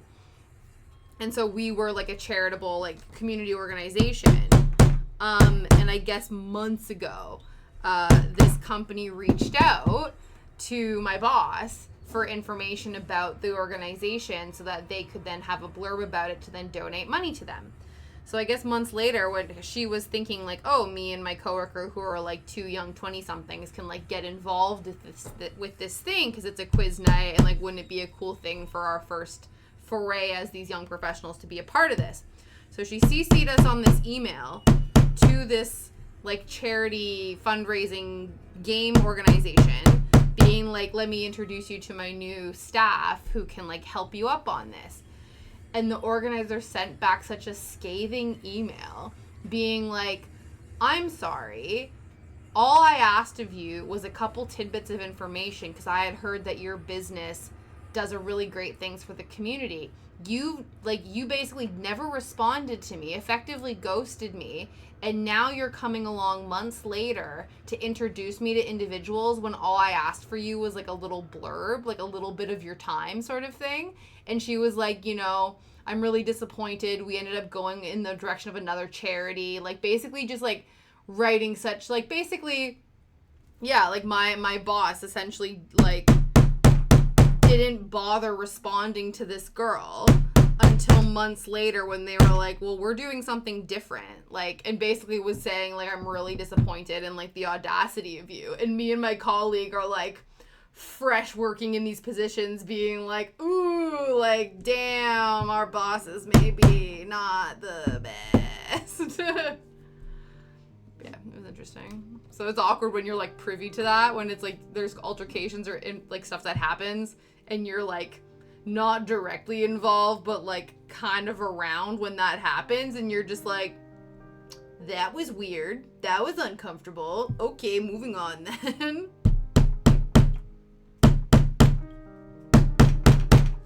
And we never talked about it either. Like, it was never discussed. Me and my coworker were kind of like, ooh, and then, like, yeah, our boss never brought it up to us.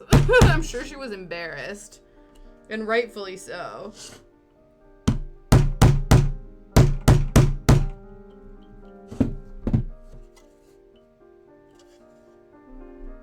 These are all looking relatively the same height, perhaps.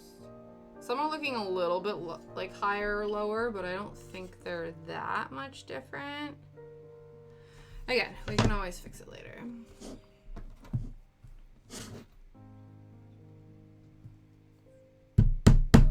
Yeah.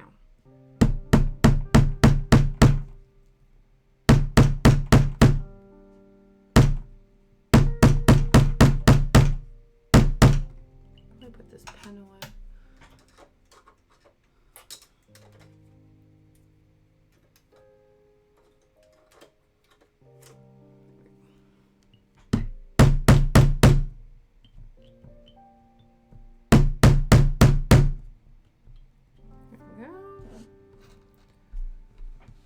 I think I might take a little wee snack break.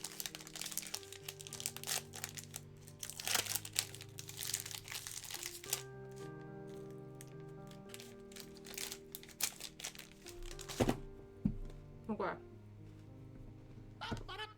It's lengthening time.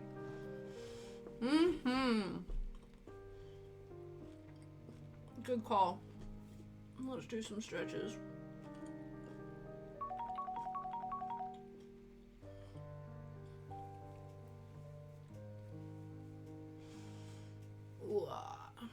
Do some shoulder rolls, do some like neck stretching.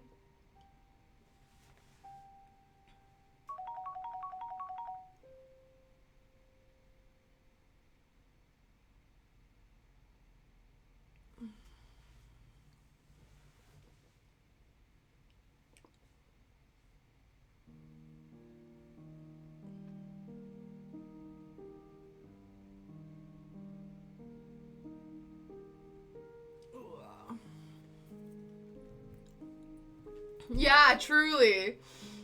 Yeah, with all of his health checks. I've run some crystal reports. I've been running for 5 minutes. Oh, wow. That's gonna take a while. What is a crystal report? What does it generate? Like, how does that work? Yeah, truly. Yeah, he's not, I don't know. He's a busy boy. Alright, Aurora, you picked Throwback Tash, so that means you get to pick a photo from the vault. You can pick either like baby Tash, kid Tash, preteen Tash, teen Tash, young adulthood Tash, and I will go back through the archives of what I have been given and find a photo for you guys, and I will explain. I can't remember what we've done so far. Preteen Tash, okay, let's check. Let's look.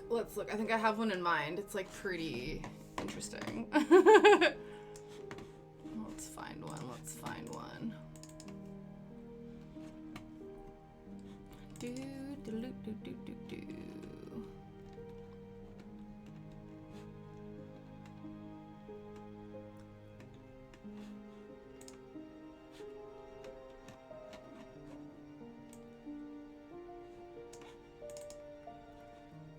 Okay. Preteen.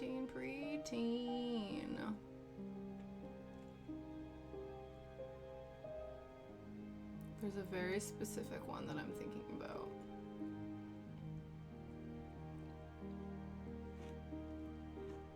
Yeah, this one. Okay.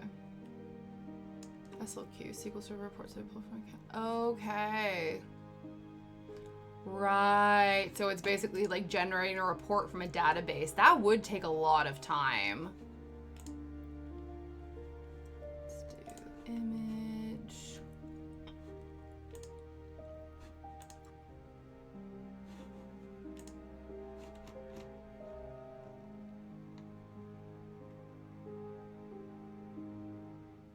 Oh, that's a good one too. No, we can do this one. Oh no! God.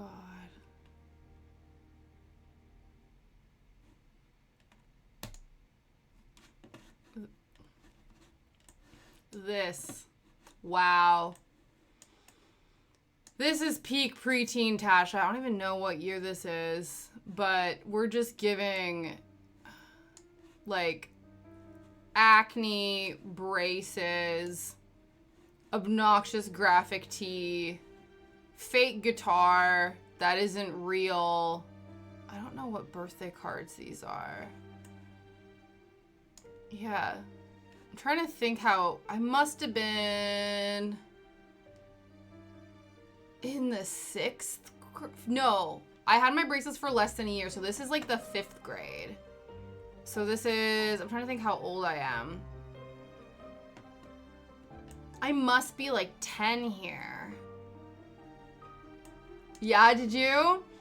Yeah, this one says like, don't bother me. And then I think it says something on the back. It says like, I'm moping or something like that.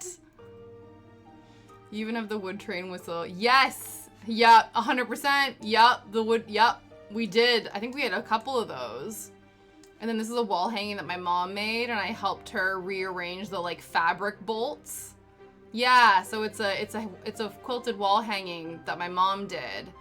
And then so she was arranging these like quilting bolts, the different fabric bolts in the shop, so I helped her do some of that. And then this wall, this was like a certain trend in like the 2000s where it was like textured walls. So we had this like textured accent wall. These are obnoxious jeans too that have like the seam right down the middle. And then we had like suede. I don't know if these are suede. This is like a velvety sort of armchair. But yeah, so this was grade 5. So I'm wondering if this even is preteen Tasha. This might still be like baby child Tasha. Cause the 5th, 6th grade. Yeah, so what I would do, you know what it is? I think this is probably leftover dye from when... So basically what would happen is my mom would dye chunks of my hair, like the really like thick blonde highlight chunks, and then I would dye them different colors. So like I had these chunks that then I had like purple, then I had them blue, then I had them like red. And then at one point my hairdresser was like, you have to stop doing this because you keep bleaching the same parts and like they're gonna break off. So we had, this was probably like letting them grow out or something. Yeah, so we used to do that. So I'm trying to think, I was in the 6th grade, no, 5th or 6th grade. So that would have been 4, 5, 6, 7, 8, 9. Yeah, so I would have been 10 or 11 here. So that's kind of preteen. Yeah, that's preteen. Between you're double digits. So between 10 and like 13, you know, you're kind of a preteen, aren't you? Yeah, I watched it for a long time. I wonder what's on my nails. My nails look like they're painted. They look painted, but they look chipped. Yeah, this was like a fake guitar. I think I remember doing like an air bands thing. We used to do this thing at our school called air bands where it was like a lip syncing competition, and I remember doing a song where I had this guitar on me. Wow.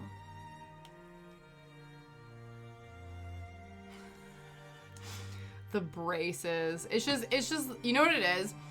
This is almost like peak preteen. Even peaker of a preteen is, imagine this, but then I went on a holiday to Mexico and I had the like white girl gone to Mexico braid. Thankfully, I didn't braid my entire hair. I wasn't that cultural appropriate-y, thankfully. but I had like the colored braids that the girls will do with you on the beach and like put beads in them and stuff like that, with the braces, with the acne. It's a lot. It was a lot. But thankfully this one was okay. But yeah. Yeah, the hair up that had to be cut out. Yep, I've definitely had those too. But yeah, these ones were more like, it was like a hair wrap, but I feel like they were like braids. So it was braided, but with a strand of color. And then at the end, they made like little beaded flowers. So I had a yellow one and a blue one, I think. Yeah. But I lucked out because I had braces. Well, first of all, I had an overbite. So I had this thing called a bite jumper that I had in like the fourth, fifth grade. I had to wear it for about a year or like 18 months before I got the braces in. So it was this like machine, or I guess this apparatus that had hinges in it, and it would slowly sort of push the jaw forward so that would close the overbite. And then after that, I then had the braces, but I only had the braces on for like a year, which was amazing because there's been people I know that have had braces for like multiple years. It was like a blip in like my adolescence. I had them for like the tiniest amount of time, which is cool. But yeah, the bite jumper was interesting, especially too if I opened my mouth too wide, because they were like hinges, right? So they were almost like little fulcrums so that they would go inside of each other. But then sometimes what would happen is I'd open my mouth too wide and then the hinges would get stuck, or the bottom ones would like pop out. So then sometimes I would do it on purpose and like make a stank face. So we'd have like a supply teacher and I would pull the top, like, because it basically was like a circle, and then, you know, don't get it twisted, guys, I'm demonstrating. So it would be, this is the bottom, and then there would be a thing in the top, and that's how they would fit into each other, and then this would move your mouth forward. So if I opened my mouth too wide, sometimes this part would end up getting stuck on the outer tube. But then what I would do sometimes as a joke is I would open my mouth out really wide, pop the top one out, and then just have the two bottom ones sticking out of my mouth like a dinosaur or something like that. So then when we had like supply teachers, I would do that and then like make faces at them with these like little, almost like bug metal pincers sticking out of my mouth. And I thought I was so fun, but then it was a pain in the ass. I would have to open my mouth really wide to then get the top pieces back into the bottom pieces. So I made life a little bit, yeah. Oh, exactly. That's why I fully preface that I'm just trying to demonstrate something. Don't get it twisted. I was very aware that it was, yeah. But there was no, how else was I meant to explain it? I couldn't. I had to just trust you guys to not go there, and you failed. You did not pass the test. We have fully established the minds are still in the gutter, but you know, it was, yeah. Especially before I unmuted. Yeah, probably. Yeah, that would have made it worse. Without the verbal description, that definitely would have made it worse. I knew what I was getting myself into. I took the risk.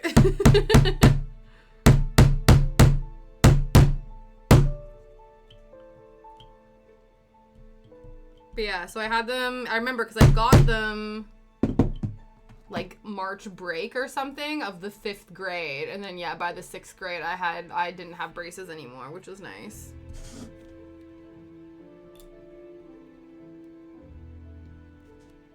But yeah, the bite jumper was fun because they said basically you either put the bite jumper on or we break your jaw and move it forward, and I was like, I'll take the slow mechanical process, please, not the breaking of the face option. Thank you very much.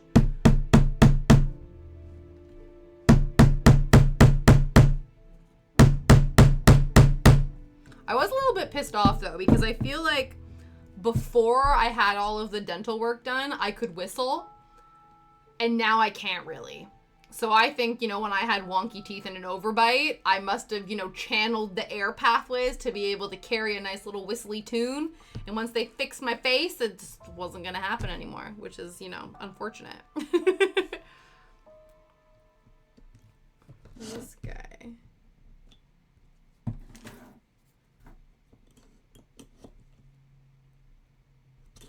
Just trying to, so I can get that around there. But But yeah, my dad could whistle. My dad can also whistle, like, you know the thing where he does with this, like, people would do it with their fingers, where he would, like, stick his fingers in his mouth and whistle, and he could, like, whistle so far. I was always so impressed by it. But yeah, no, let me see. Kind of. It's inconsistent. That's the curse of having perfect teeth. You can't whistle. It was annoying too, because I remember I had this, I can't remember if this was before, this must have been after. I used to take singing lessons, and we would have recitals, and I remember one of the songs that I sang was this, like, it's the song, I think it's from the, I don't know if it's in the musical as well, but it was from the movie, I know, The King and I, where I think it's all about how, like, the character Anna, when she gets scared, she whistles, and then she's not scared anymore. And so the song is all about singing about how you shouldn't be afraid, and when you whistle, you're not afraid. And there's a whole section of the song where you're supposed to whistle. There was like a whistle interlude. So I then had to like fake it for part of this like music solo. Thankfully I wasn't being graded. But it was kind of embarrassing that I was singing a song about whistling and I myself was a subpar whistler. If I real desperately wants to whistle, I'm watching them try, so like, oh, yeah, it's a lot of just like spitting and like air noises essentially when you're trying to whistle.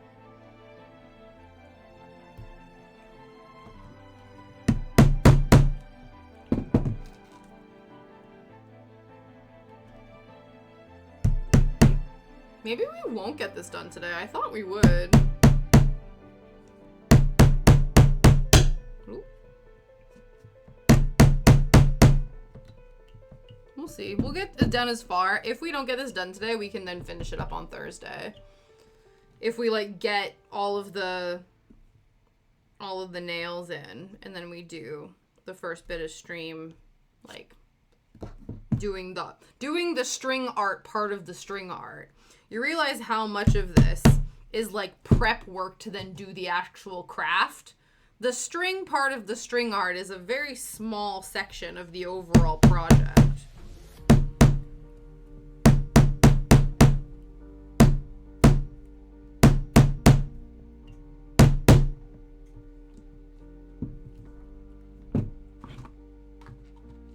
Oh my god, I forgot to press show detail and it was only, oh my god. Oh no. So it's only a partial report? So you did a partial report and you still have to do the full report for all of those months. That's gonna take you all day. That's gonna take so long. That's gonna take forever.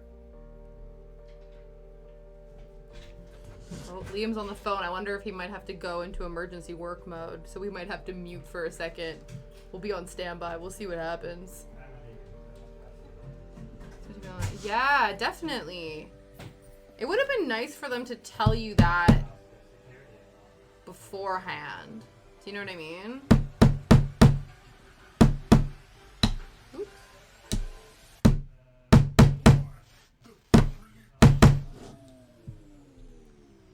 Yeah. Why were you not able to do this beforehand? I guess because you didn't know what you needed to do?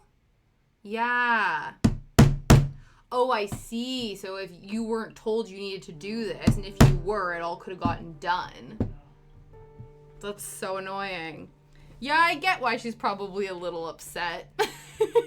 Especially because it's going to take you away from any of the other work you would be doing for the next, like, 48 hours to do this.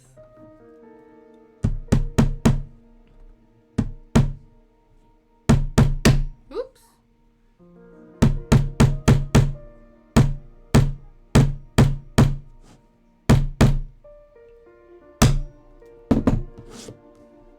Alright, we're almost done the first bird. Almost one bird down. And it's taken us 2 hours. Uh-oh. It's okay. It's okay.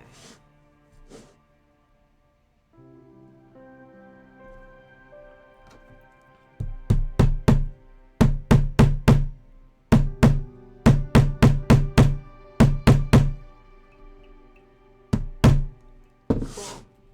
Alright. Bird, bird, bird. Bird is the word. I've still not finished my needle felted bluebird. We'll get to it. We'll get to it. I think I just needed to do something different. We're almost on the home stretch of that guy. But yeah. I didn't want to. I don't want to. We will get there though. Sometimes you just gotta switch it up.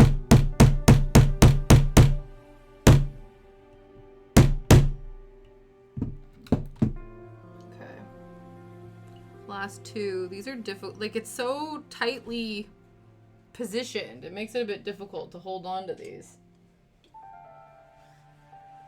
So hopefully they don't bend too aggressively.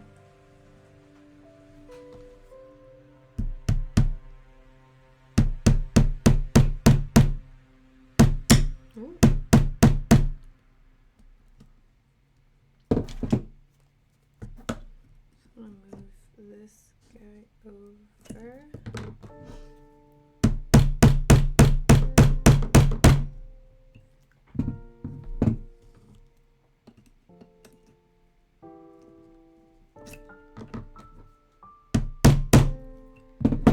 Okay, last nail of the first bird. 1 down, 4 to go. Let's see if I can even get this.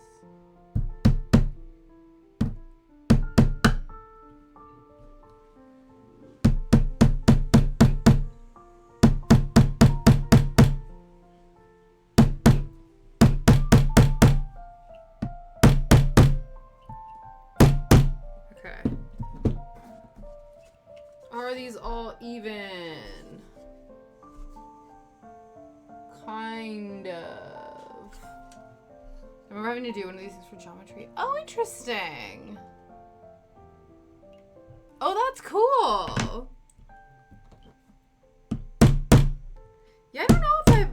To be fair, I do think I have done one of these. I think when I was in elementary school, for like a Mother's Day gift or a Father's Day gift, we did a heart one where we did the same thing where you wrap a bunch of nails around a heart and then you do the string art to like fill in the heart. I think that was in like the 4th grade or something like that. So obviously it's been a minute, but... And I also don't know if we were in charge of hammering the nails in. We must have had screws. Like, I don't know if they would have trusted a bunch of like 4th graders to hammer the nails into blocks of wood by ourselves. I feel like that, I don't know, maybe they did. The 90s was an interesting time, so maybe they did.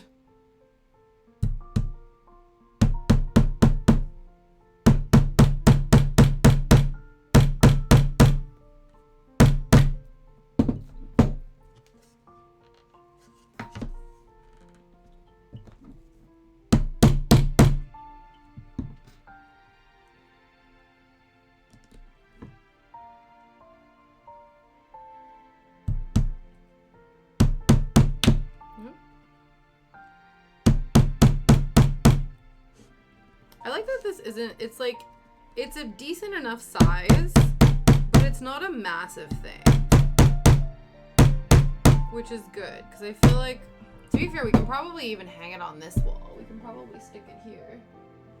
Just slowly acquire different items on here.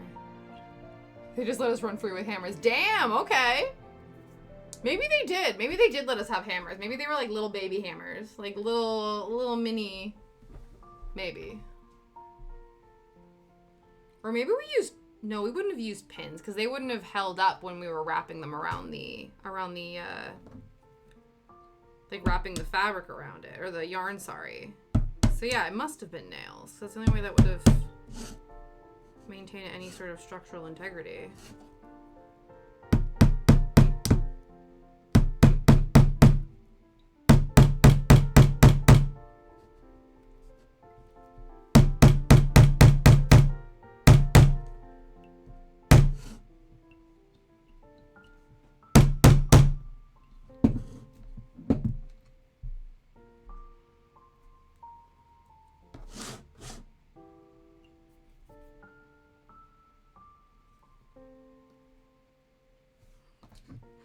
This just looks so, like, I can kind of tell that they're silhouettes of birds, but it also kind of looks like I jankily just, like, rage hammered a bunch of nails into a block of wood. That's kind of the vibe it's giving right now.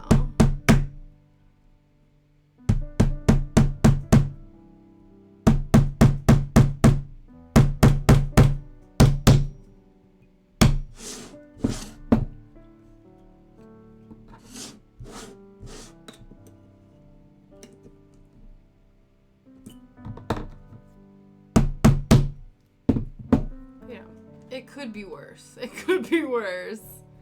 Yeah, you can see the silhouette of the bird. You know, it's not. Yeah, it's not the worst. Should try to get these guys in now because they are the.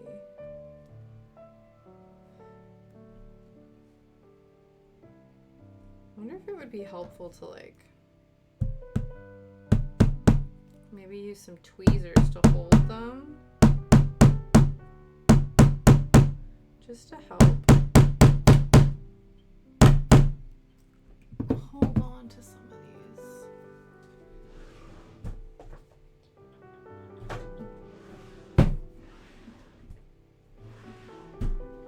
Where do I have tweezers? Here. We'll see. That might help. I can see the burb, right? Exactly. It's all right. It is. It's a janky burb, but it's a burb. Yeah, so I'm wondering if maybe...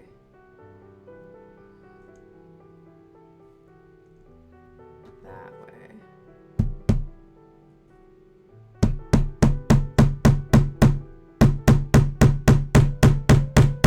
That's better. There. That makes them a lot easier to hold. Still struggling with trying to keep them like straight, but I'm not mad about it. Okay, this is a good idea. Keep doing this. Keep using the tweezer assist for these guys.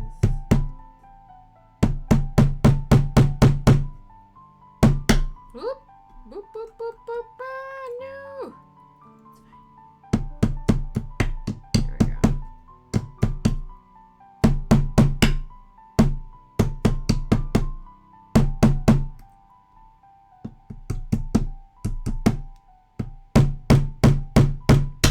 No!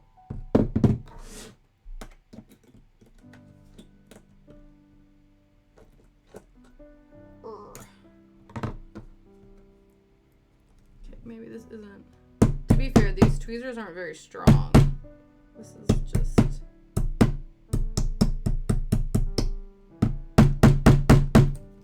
There we go. Sort of. Well, one down. Yeah, truly. Truly. Oh man, 125 more. So how long did the actual, like, because you said that the quick one took 10 minutes. How long did the actual one take?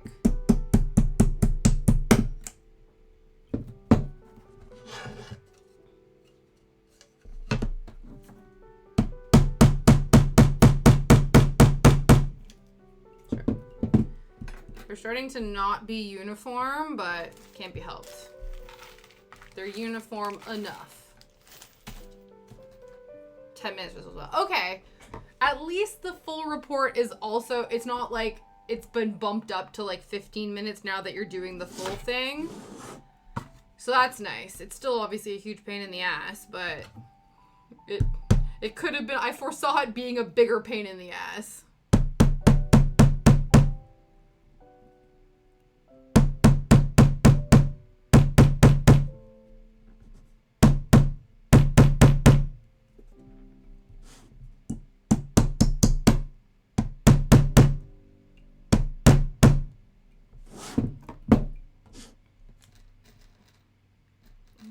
Let's keep doing these really tight ones, tight like tight pants.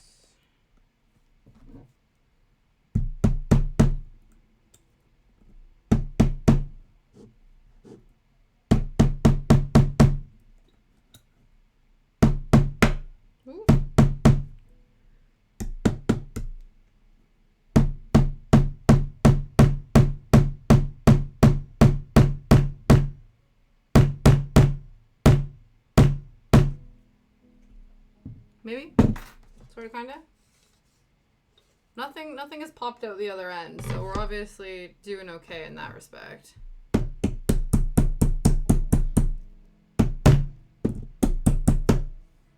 Oh, yeah.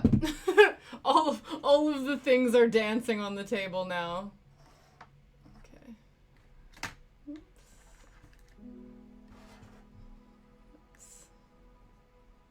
Let's rearrange everyone.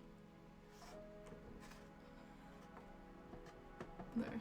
Reset. The dance has been reset. Okay.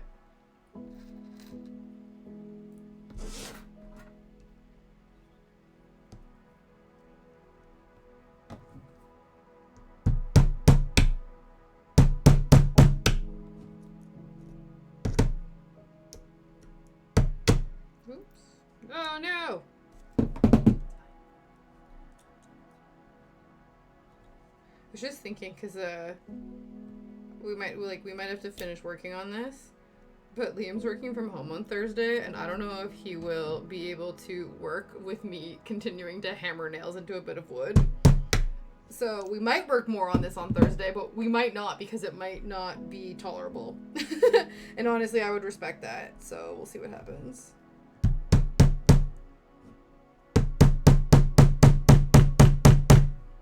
If we can get everything nailed in, then I think it will be okay to just do the string art portion. But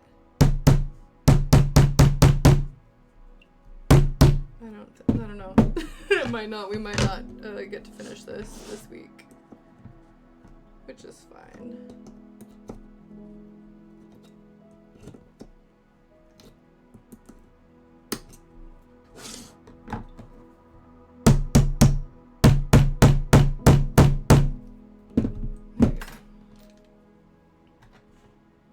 Yeah, these ones are not as uniform, but that's okay. We'll get there.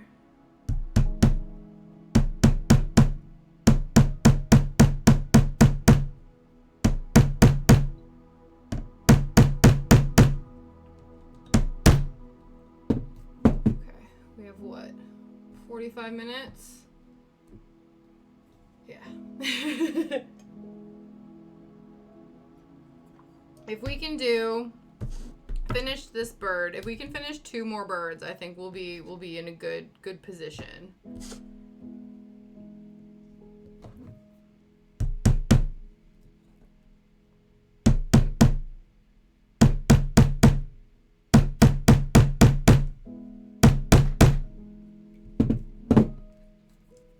Yeah, maybe we are gonna use this. How many was this? 170? 170 nails. Maybe there is 170 dots on here. Wild. I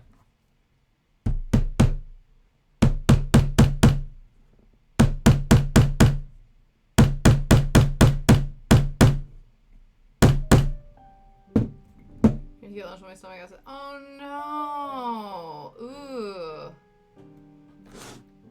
That's frustrating. Do you have something like really bland for lunch, or is it just like the getting up and even going to sort it out could like turn your stomach? Do you know what I mean?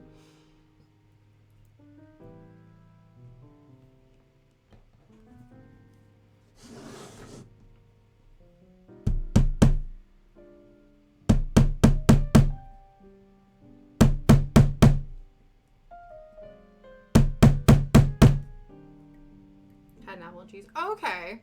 I guess, like, apples are kind of acidic, though, eh? You almost need just, like, plain crackers. Like, Premium Plus. I used to be obsessed with Premium Plus salted crackers before I was... before the celiac diagnosis.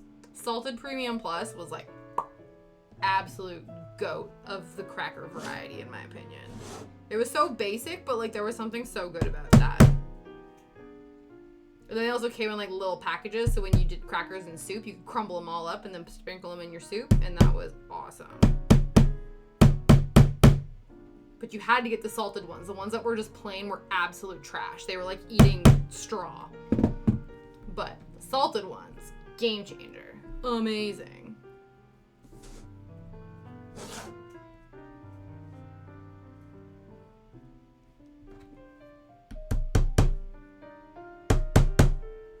I'm really excited. I think it's basically the apples in the like the orchards in the dog park that Liam and I take Shadow. I think the apples are basically ready for harvesting. So I really want to try making an apple pie this year with the apples that I pick from the orchard. So I'll have to figure out which apples there would be like the best for making apple pie. Because when I Google it, I was so annoyed. I have to remember what the name of this was. Because I Googled one of the names of the bread, because they have them all labeled at the dog park, in the orchard. They have each apple variety labeled on the trees. They have like over 100 varieties of apples. So I saw these ones that were like super, super red. So I looked them up, but I can't remember what they are. And it's annoying because I found like, it was basically like an apple database with all the different types of apples and what they were like the best uses for and the seasons for them and stuff like that. It obviously I didn't save it, save the link, which is annoying because now I can't find it, because when I look up like apple database, it's obviously looking at the tech apple, and it was called something like palmed whatever, like it was basically, I don't know, so even like I'm looking up like apple fruit wiki and shit like that, and I just cannot find it. And obviously if I just type in like Bramble apples, like apple brands that I know offhand, it'll just take you to like a grocery store link that'll show you that they're in stock. So I have to basically go back to this orchard and find some like random obscure apple that's not available in grocery stores to be able to find this like Apple ID website again, because I lost it and I'm annoyed.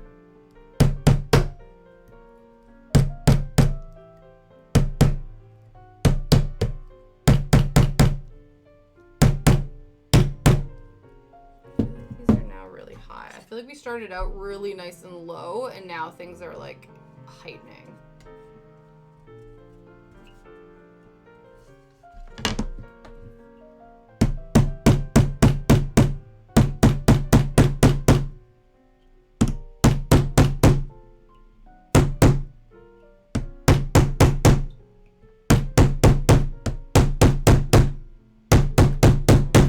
Sorry, that's really loud. Yes! I do think it was this one. Oh my god, thank you so much, Aurora. I genuinely was looking for this. Thank you very much. That's amazing. I'm so glad you found it. I could not find it. Oh, yes. Perfect. Because then I can find ones that are like meant to be the best for baking and stuff, but aren't like your just like generic apples. So then I can pick like epic looking ones from the store or from the orchard. Amazing. Aurora for the win. Love it. Yeah. Palmiferous. That's such a cool name too. Like that's such a cool name for an apple database. I love it.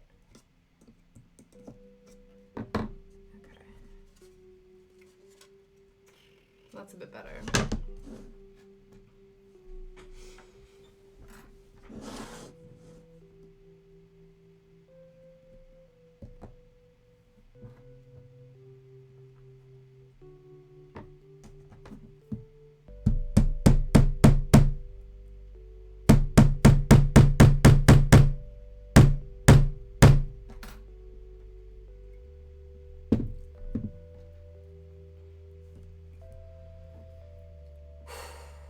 Okay.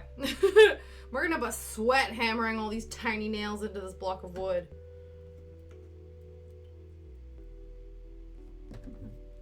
I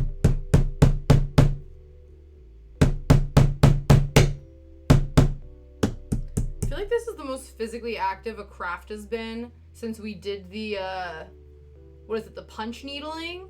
Because that one required a lot of elbow grease. This also.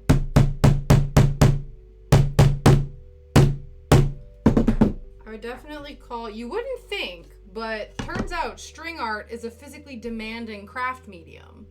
It's not the actual string art portion, it's the prepping to do said string art that is obnoxious.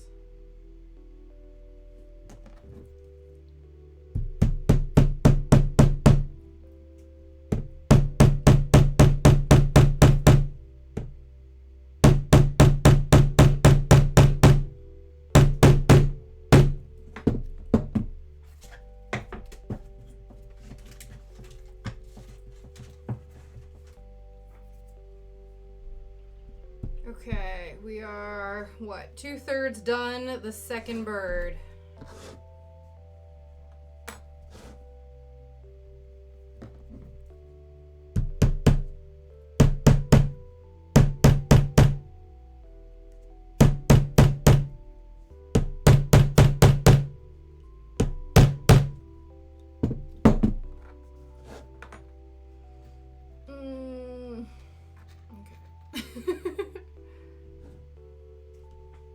Just keep stabbing, stabbing, stabbing.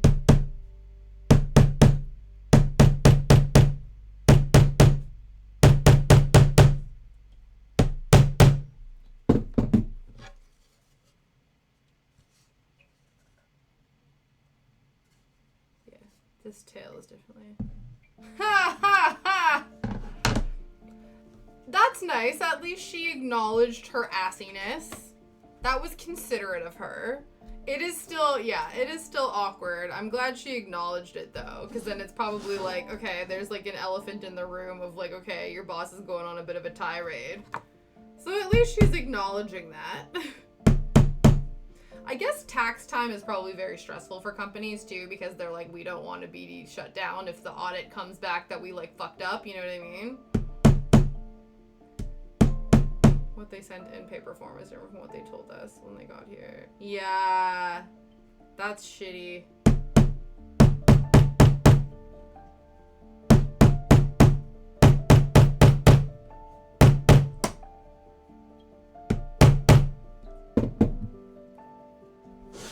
Yeah, so Val to be upset, but she's also, yeah, exactly. It's like you can be frustrated, but like you gotta still maintain a level of professionalism. Despite your frustrations. Okay. Oh no. There we go. Ugh. Sorry, I just keep moving the little stash of trinkets on this shelf because I do not want them falling because they are moving around as we've been hammering into this.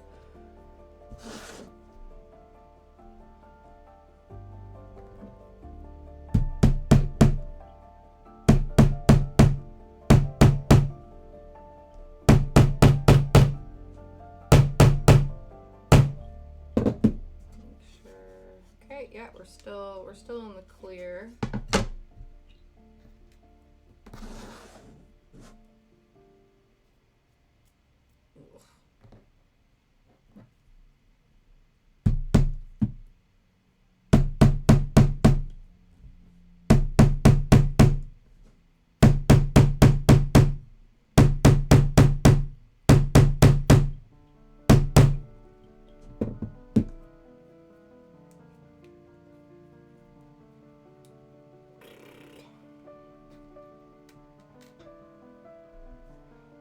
Yeah, no problem. All things are done by Aurora. I hope the pickup goes well. Enjoy the rest of your evening. I always appreciate you being here. Have an amazing rest of your day.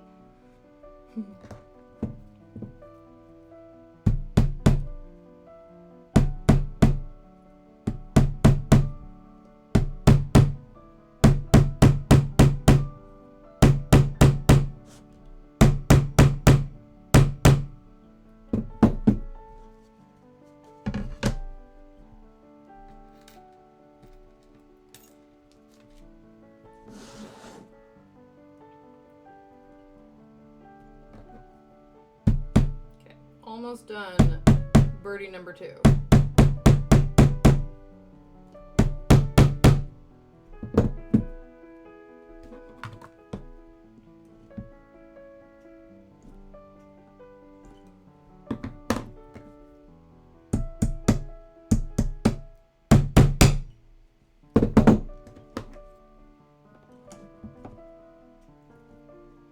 Oh shit, Yeah. Oh, wow. She's trying to...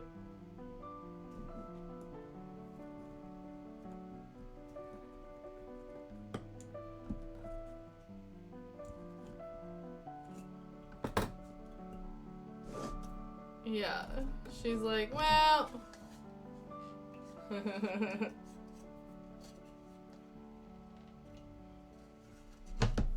Yeah, she's like, you're like, I would like to get this done as quickly as possible, but also...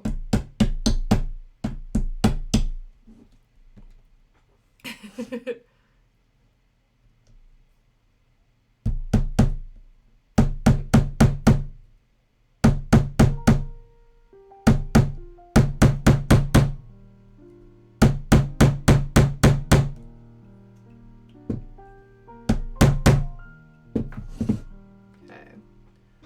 3 more nails for bird number 2. We've got a half hour. I think we can get a third bird done. At least. Obviously, if we can get more done, that would be amazing, but I will settle for 3 burbs.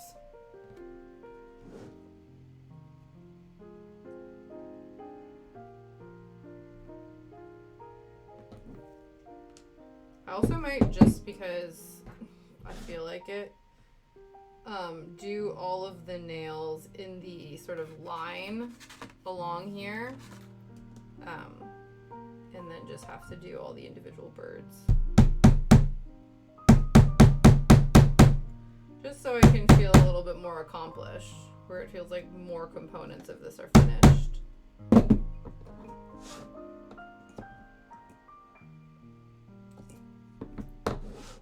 Okay, last one.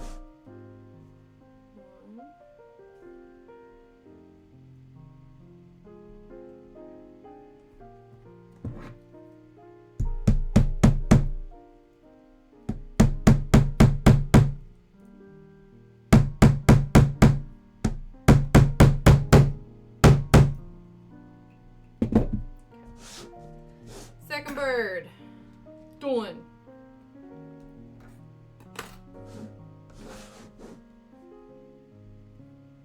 Now I'll go through and do the line that the birds are sitting on.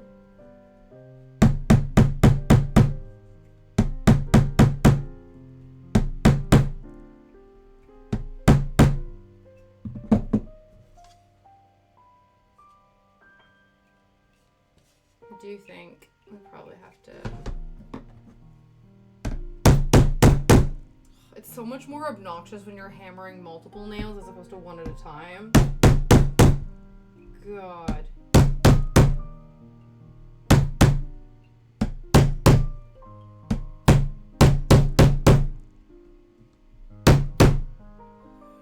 So obnoxious.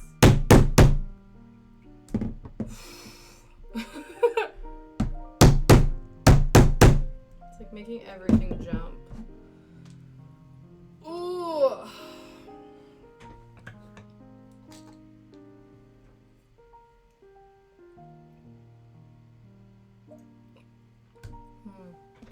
We need more granola bar. We need a more granola bar break.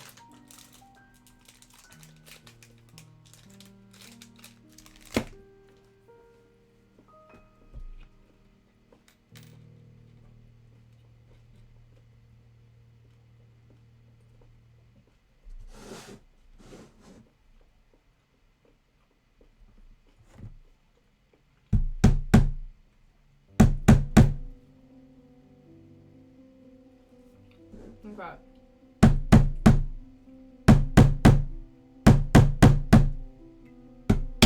Ah!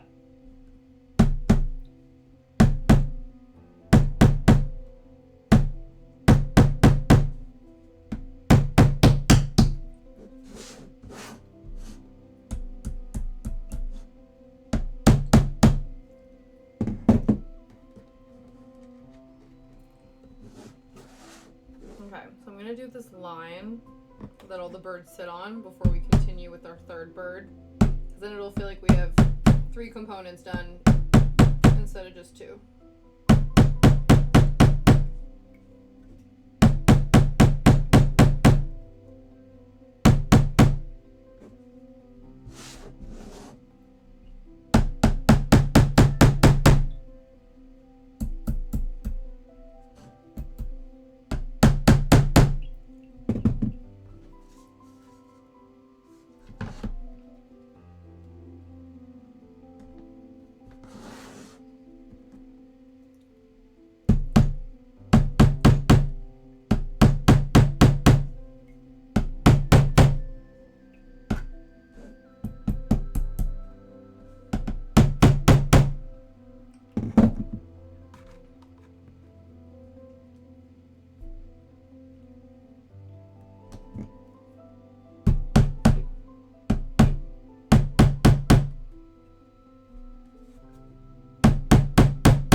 Okay.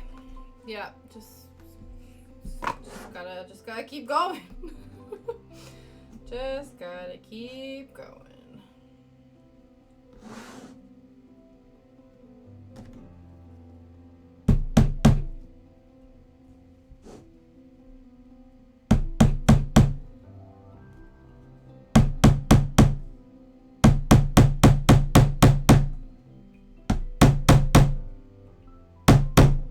Straightforward enough, but goddamn is this labor intensive. Okay. Let's dump out some more nails. My fingers are starting to get sore. Hooah!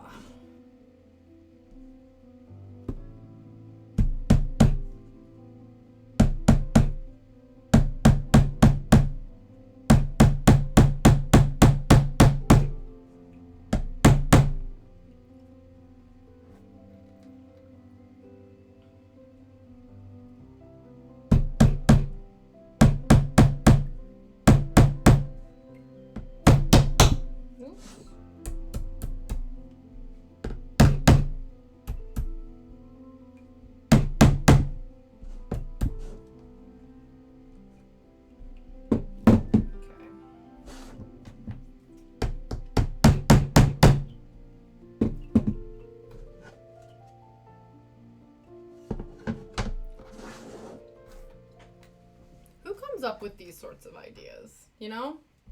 Wonder when string art became a craft medium. Like some of these things, I'm just like, who comes up with this? Like it makes sense in theory. It's pretty straightforward. You're basically like make a design and then color it in with string essentially. But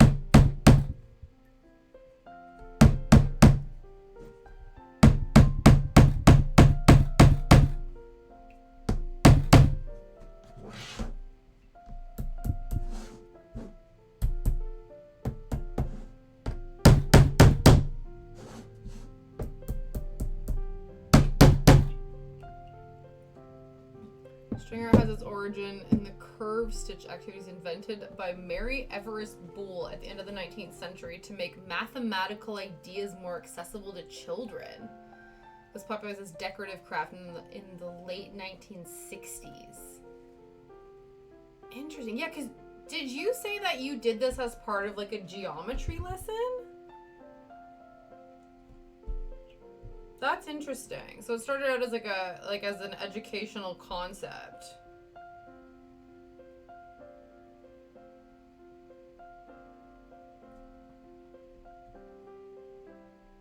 Huh. I feel like so this was in the 60s. To pick a shape and make one. Okay. Interesting. That's interesting that this is the 60s, because I feel like, was it, because the other one that I find, like, can look kind of tasteful, like, can look good, but can also kind of look silly, is, like, macrame. And I feel like macrame was sort of popularized around, like, the same time, or it must have been the 70s. I feel like macrame was, like, really popular in the 70s, and I guess this was popular in the 60s for art purposes.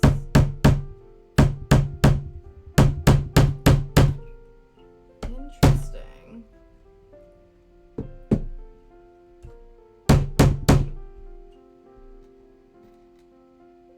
Yeah. I think that's how you spell it. I'm not entirely sure. But yeah, some macrame can look really pretty, and other macrame, I'm just kind of like, this is just tufts of string hanging from a piece of wood. Like, it's like, I don't know. Some of it I'm not too keen on. I like the flower pots. Like, they can do, like, hanging flower pot baskets. Those are kind of cool. But yeah, I like, it depends. The macrame depends for me. To be fair, I feel like the string art would as well.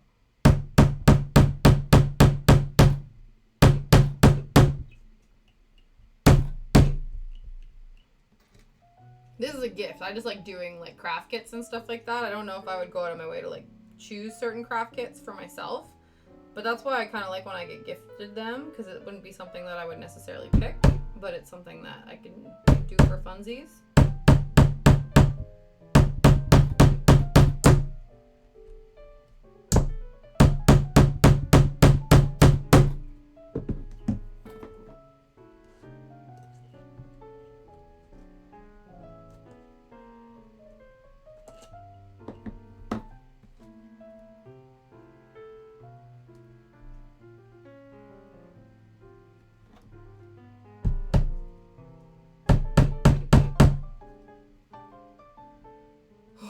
Like, it feels like we've been doing this for so long, and it's only been like 8 minutes since we started doing this line.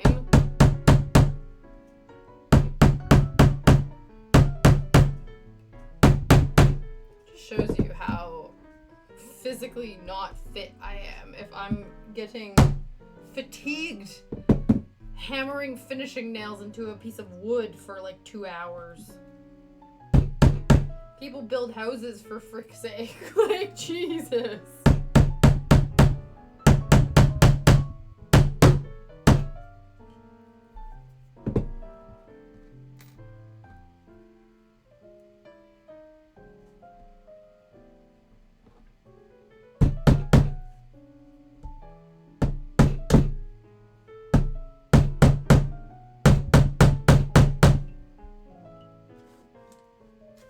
Feels like we missed stuff, but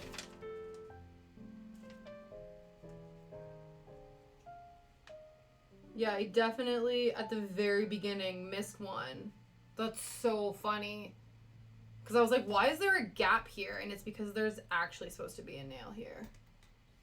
Whoops.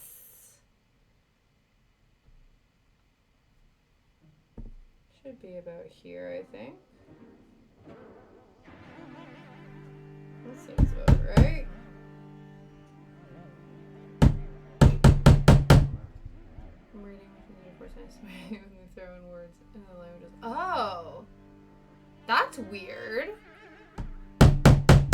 Are there like specific... Like, that... Yeah.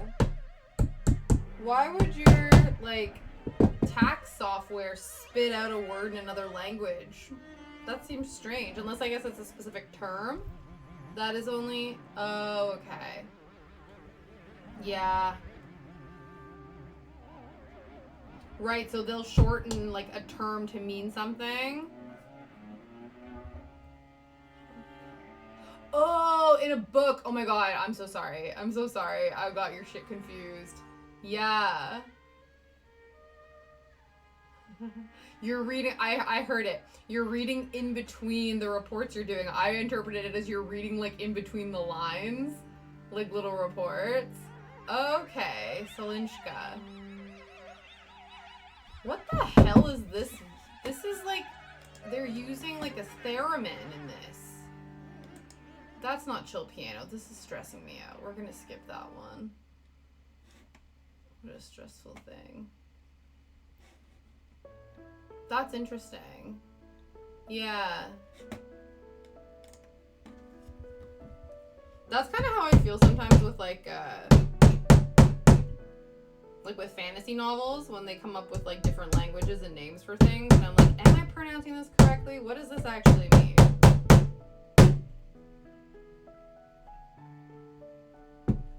Okay, this line is done. Now we gotta go back in and do some verbs.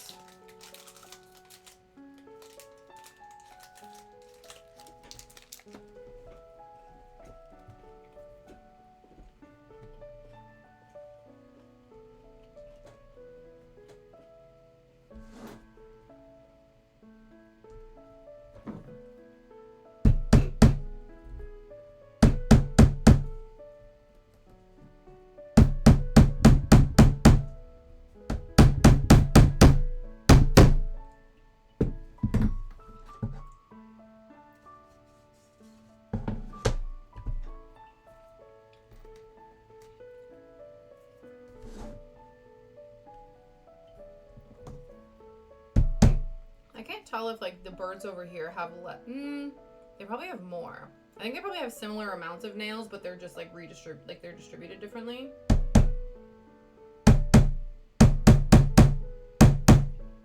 Oh no, no face has fallen. Not off the platform, just over. Like, look at this. They're all huddled together. They think there's like a hurricane or an earthquake happening. Everybody's all just like huddled in for dear life. We need to move them around a little bit.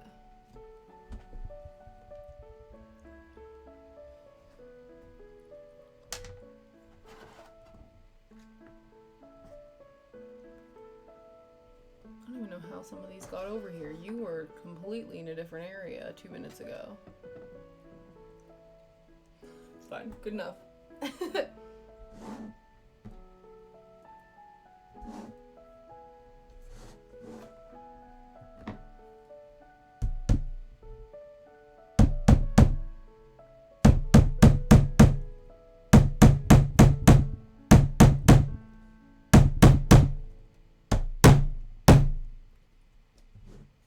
Oh. Whoops. There we go. No. Excuse me. Yeah, I know. I was like, what? Never mind. Let's fix that. We don't need to stare at my lap. That doesn't make any sense.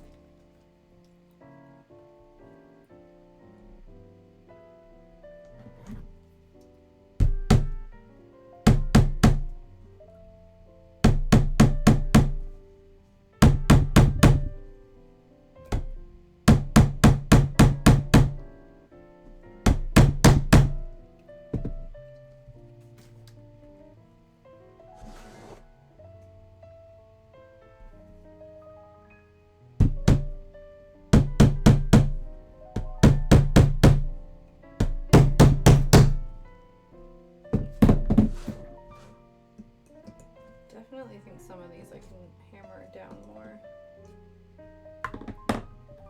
But it's always so loud. Ah.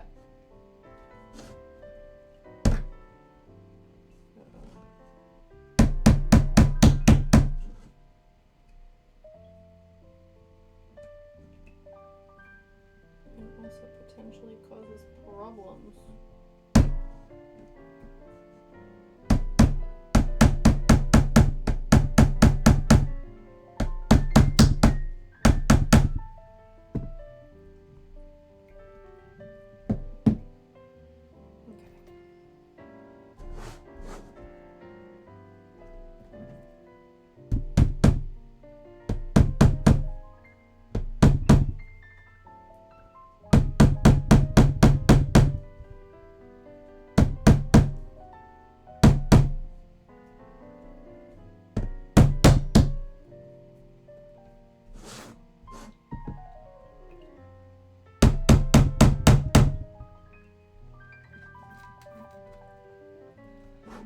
Okay, 15 minutes. Let's finish this bird.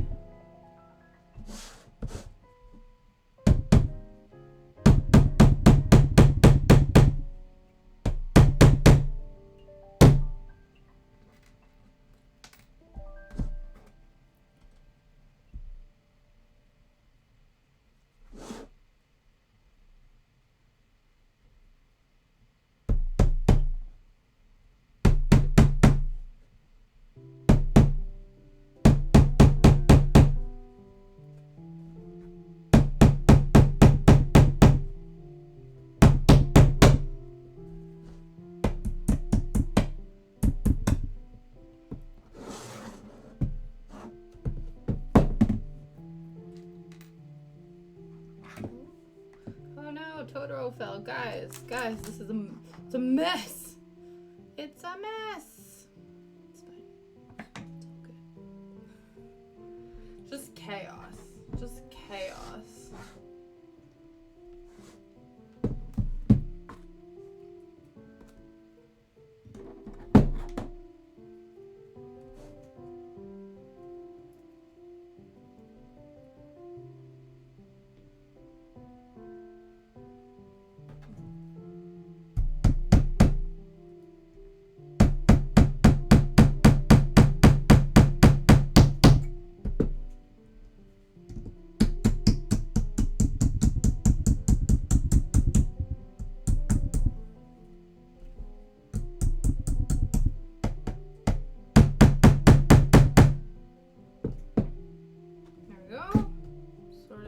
Maybe. So we're almost on the tail of the third bird, and then we'll do the rest of the body, yaddy, yaddy.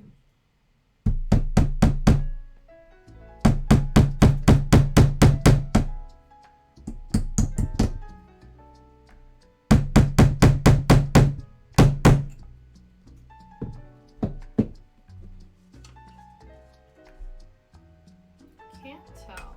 I do feel like we started out a lot lower and things are starting to move on up. I think as long as they seem relatively the same size and go in a bit further. I'm just wondering how much further in we could have been pushing these. I think a lot more.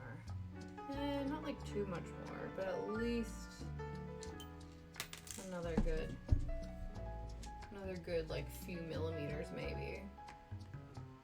But I guess as long as everything is in, then like, and it doesn't move around as we wrap the string around it, it should be fine, eh?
We seem to be like going through this bag of nails quite quickly. Like I feel like we're making good time despite the fact that it feels like we've been doing this for forever. I guess because we have. We've been doing this for like almost 3 hours. Oops.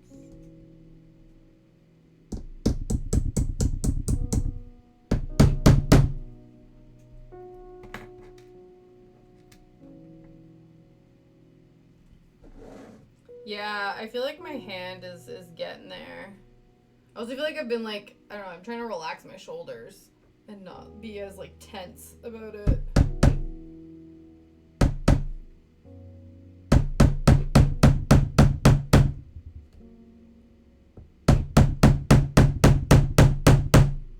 yeah, I definitely think that I'm gonna feel this tomorrow, definitely. Who knew, guys? String art, one of my top 3 most labor-intensive craft undertakings.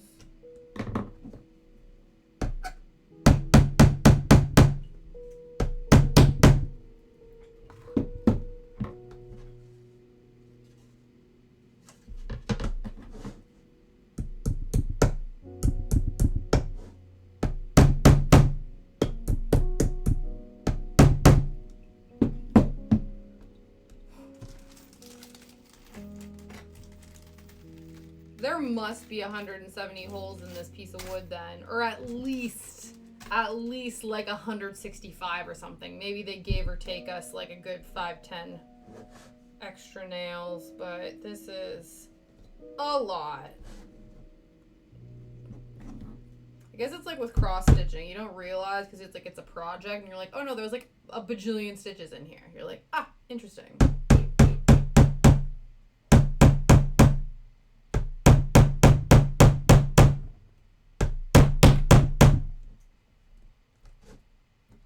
When you realize the magnitude of what you've undertaken.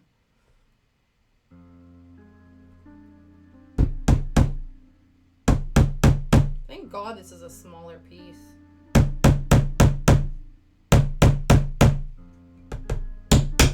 Oops.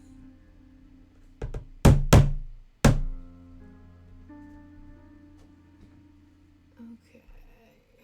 Let's do this. Home stretch on this third bird.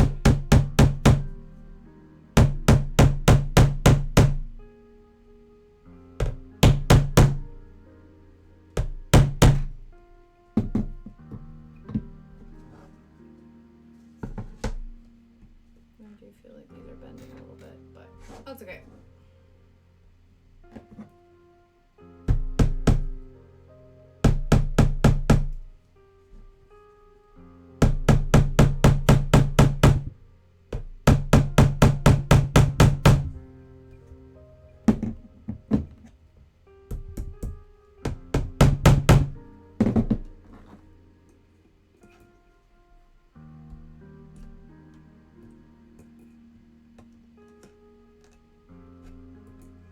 Trying my best to straighten them out a little bit. Like, it doesn't have to be perfect, but some of them I'm like, well, you look like you're basically sideways. We're trying to maintain a shape here.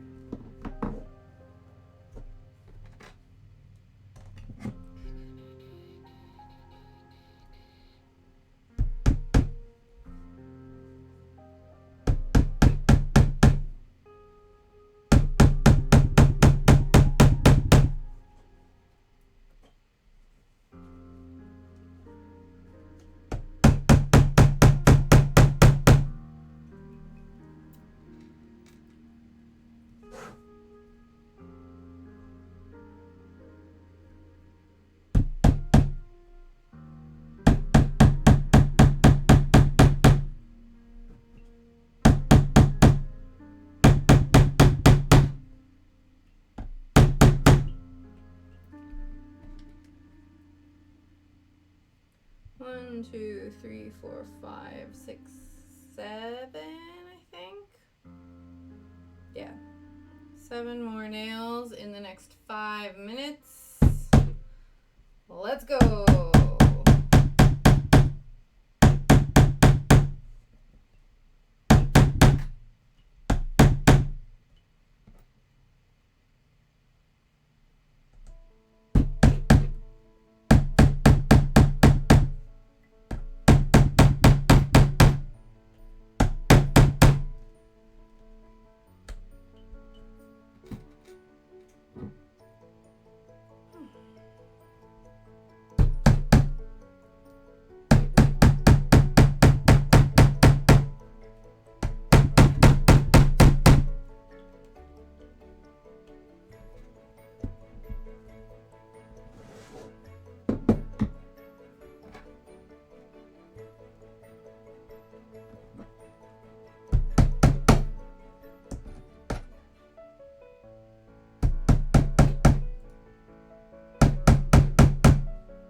Sorry, I feel like I'm just taking really deep breaths, but I'm just like, I feel like I've, tensed up to do that, and then I'm like trying to release all of the pent up energy from this.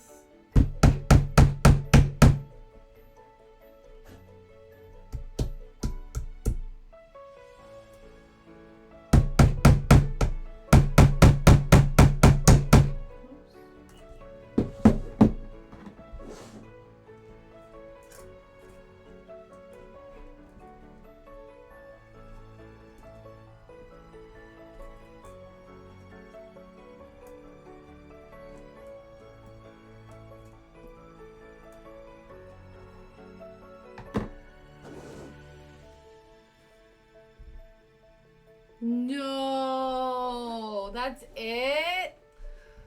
Oof. Yeah, it's gonna be a long day. How long is the audit lady there for? Like, is she there for multiple days? They'll be like, we gotta do this tomorrow. Take this up over multiple days.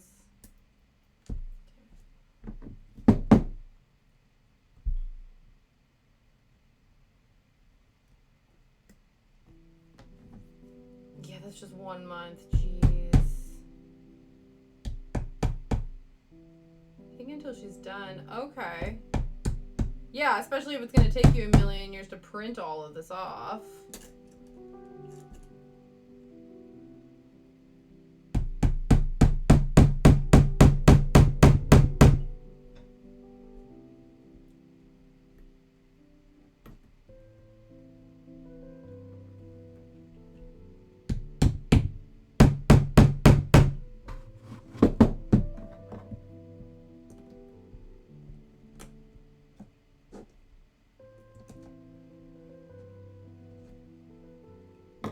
feel like I put an extra... I don't know. It's meant to be a bit more like this.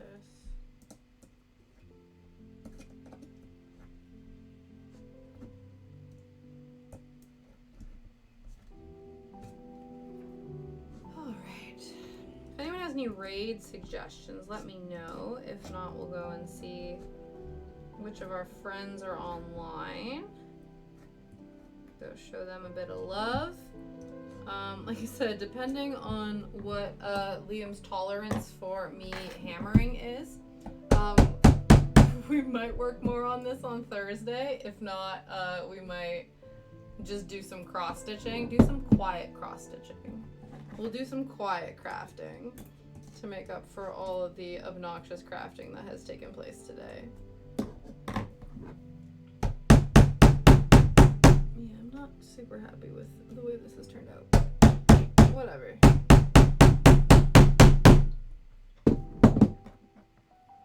It's gonna be fine.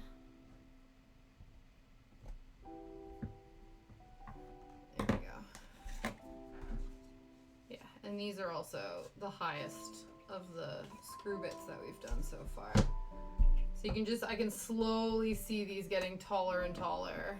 And that is not ideal.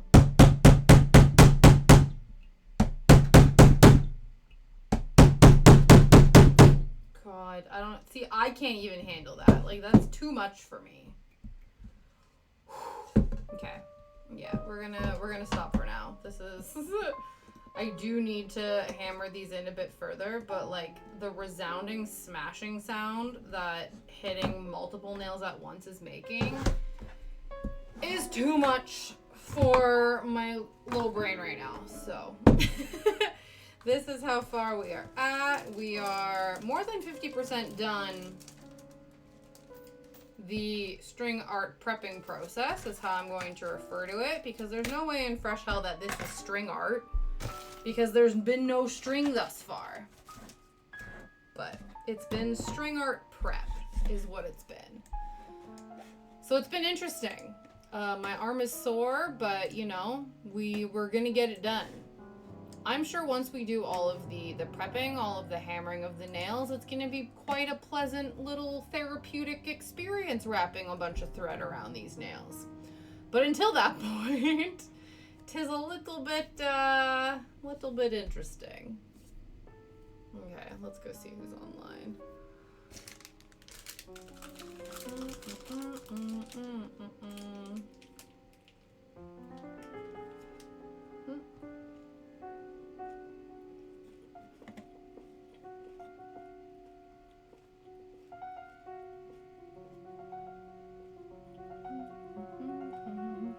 Cool.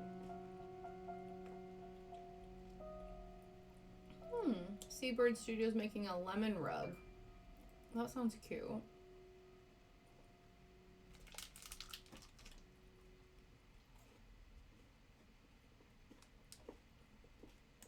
Let's go see them. That feels like a much cozier environment than the smacking of the hammers that I've been doing.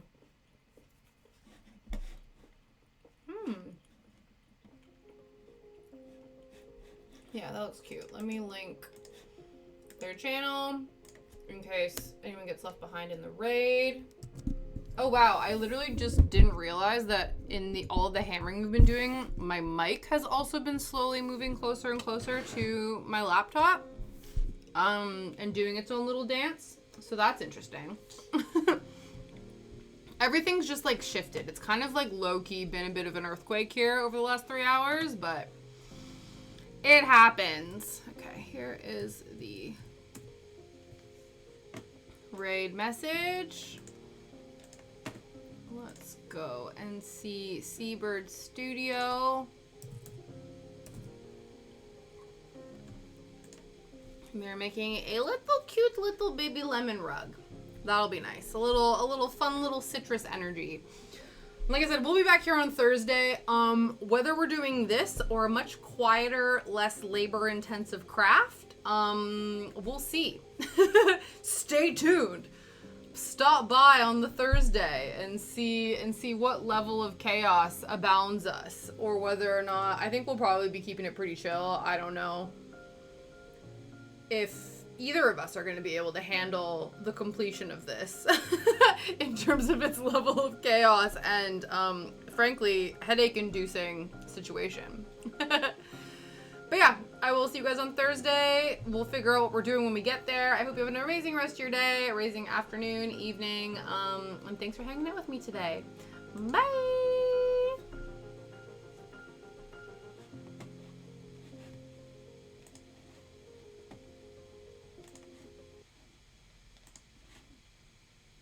Spread out a bit because there's no... Oh, Tash! Because there's no yarn.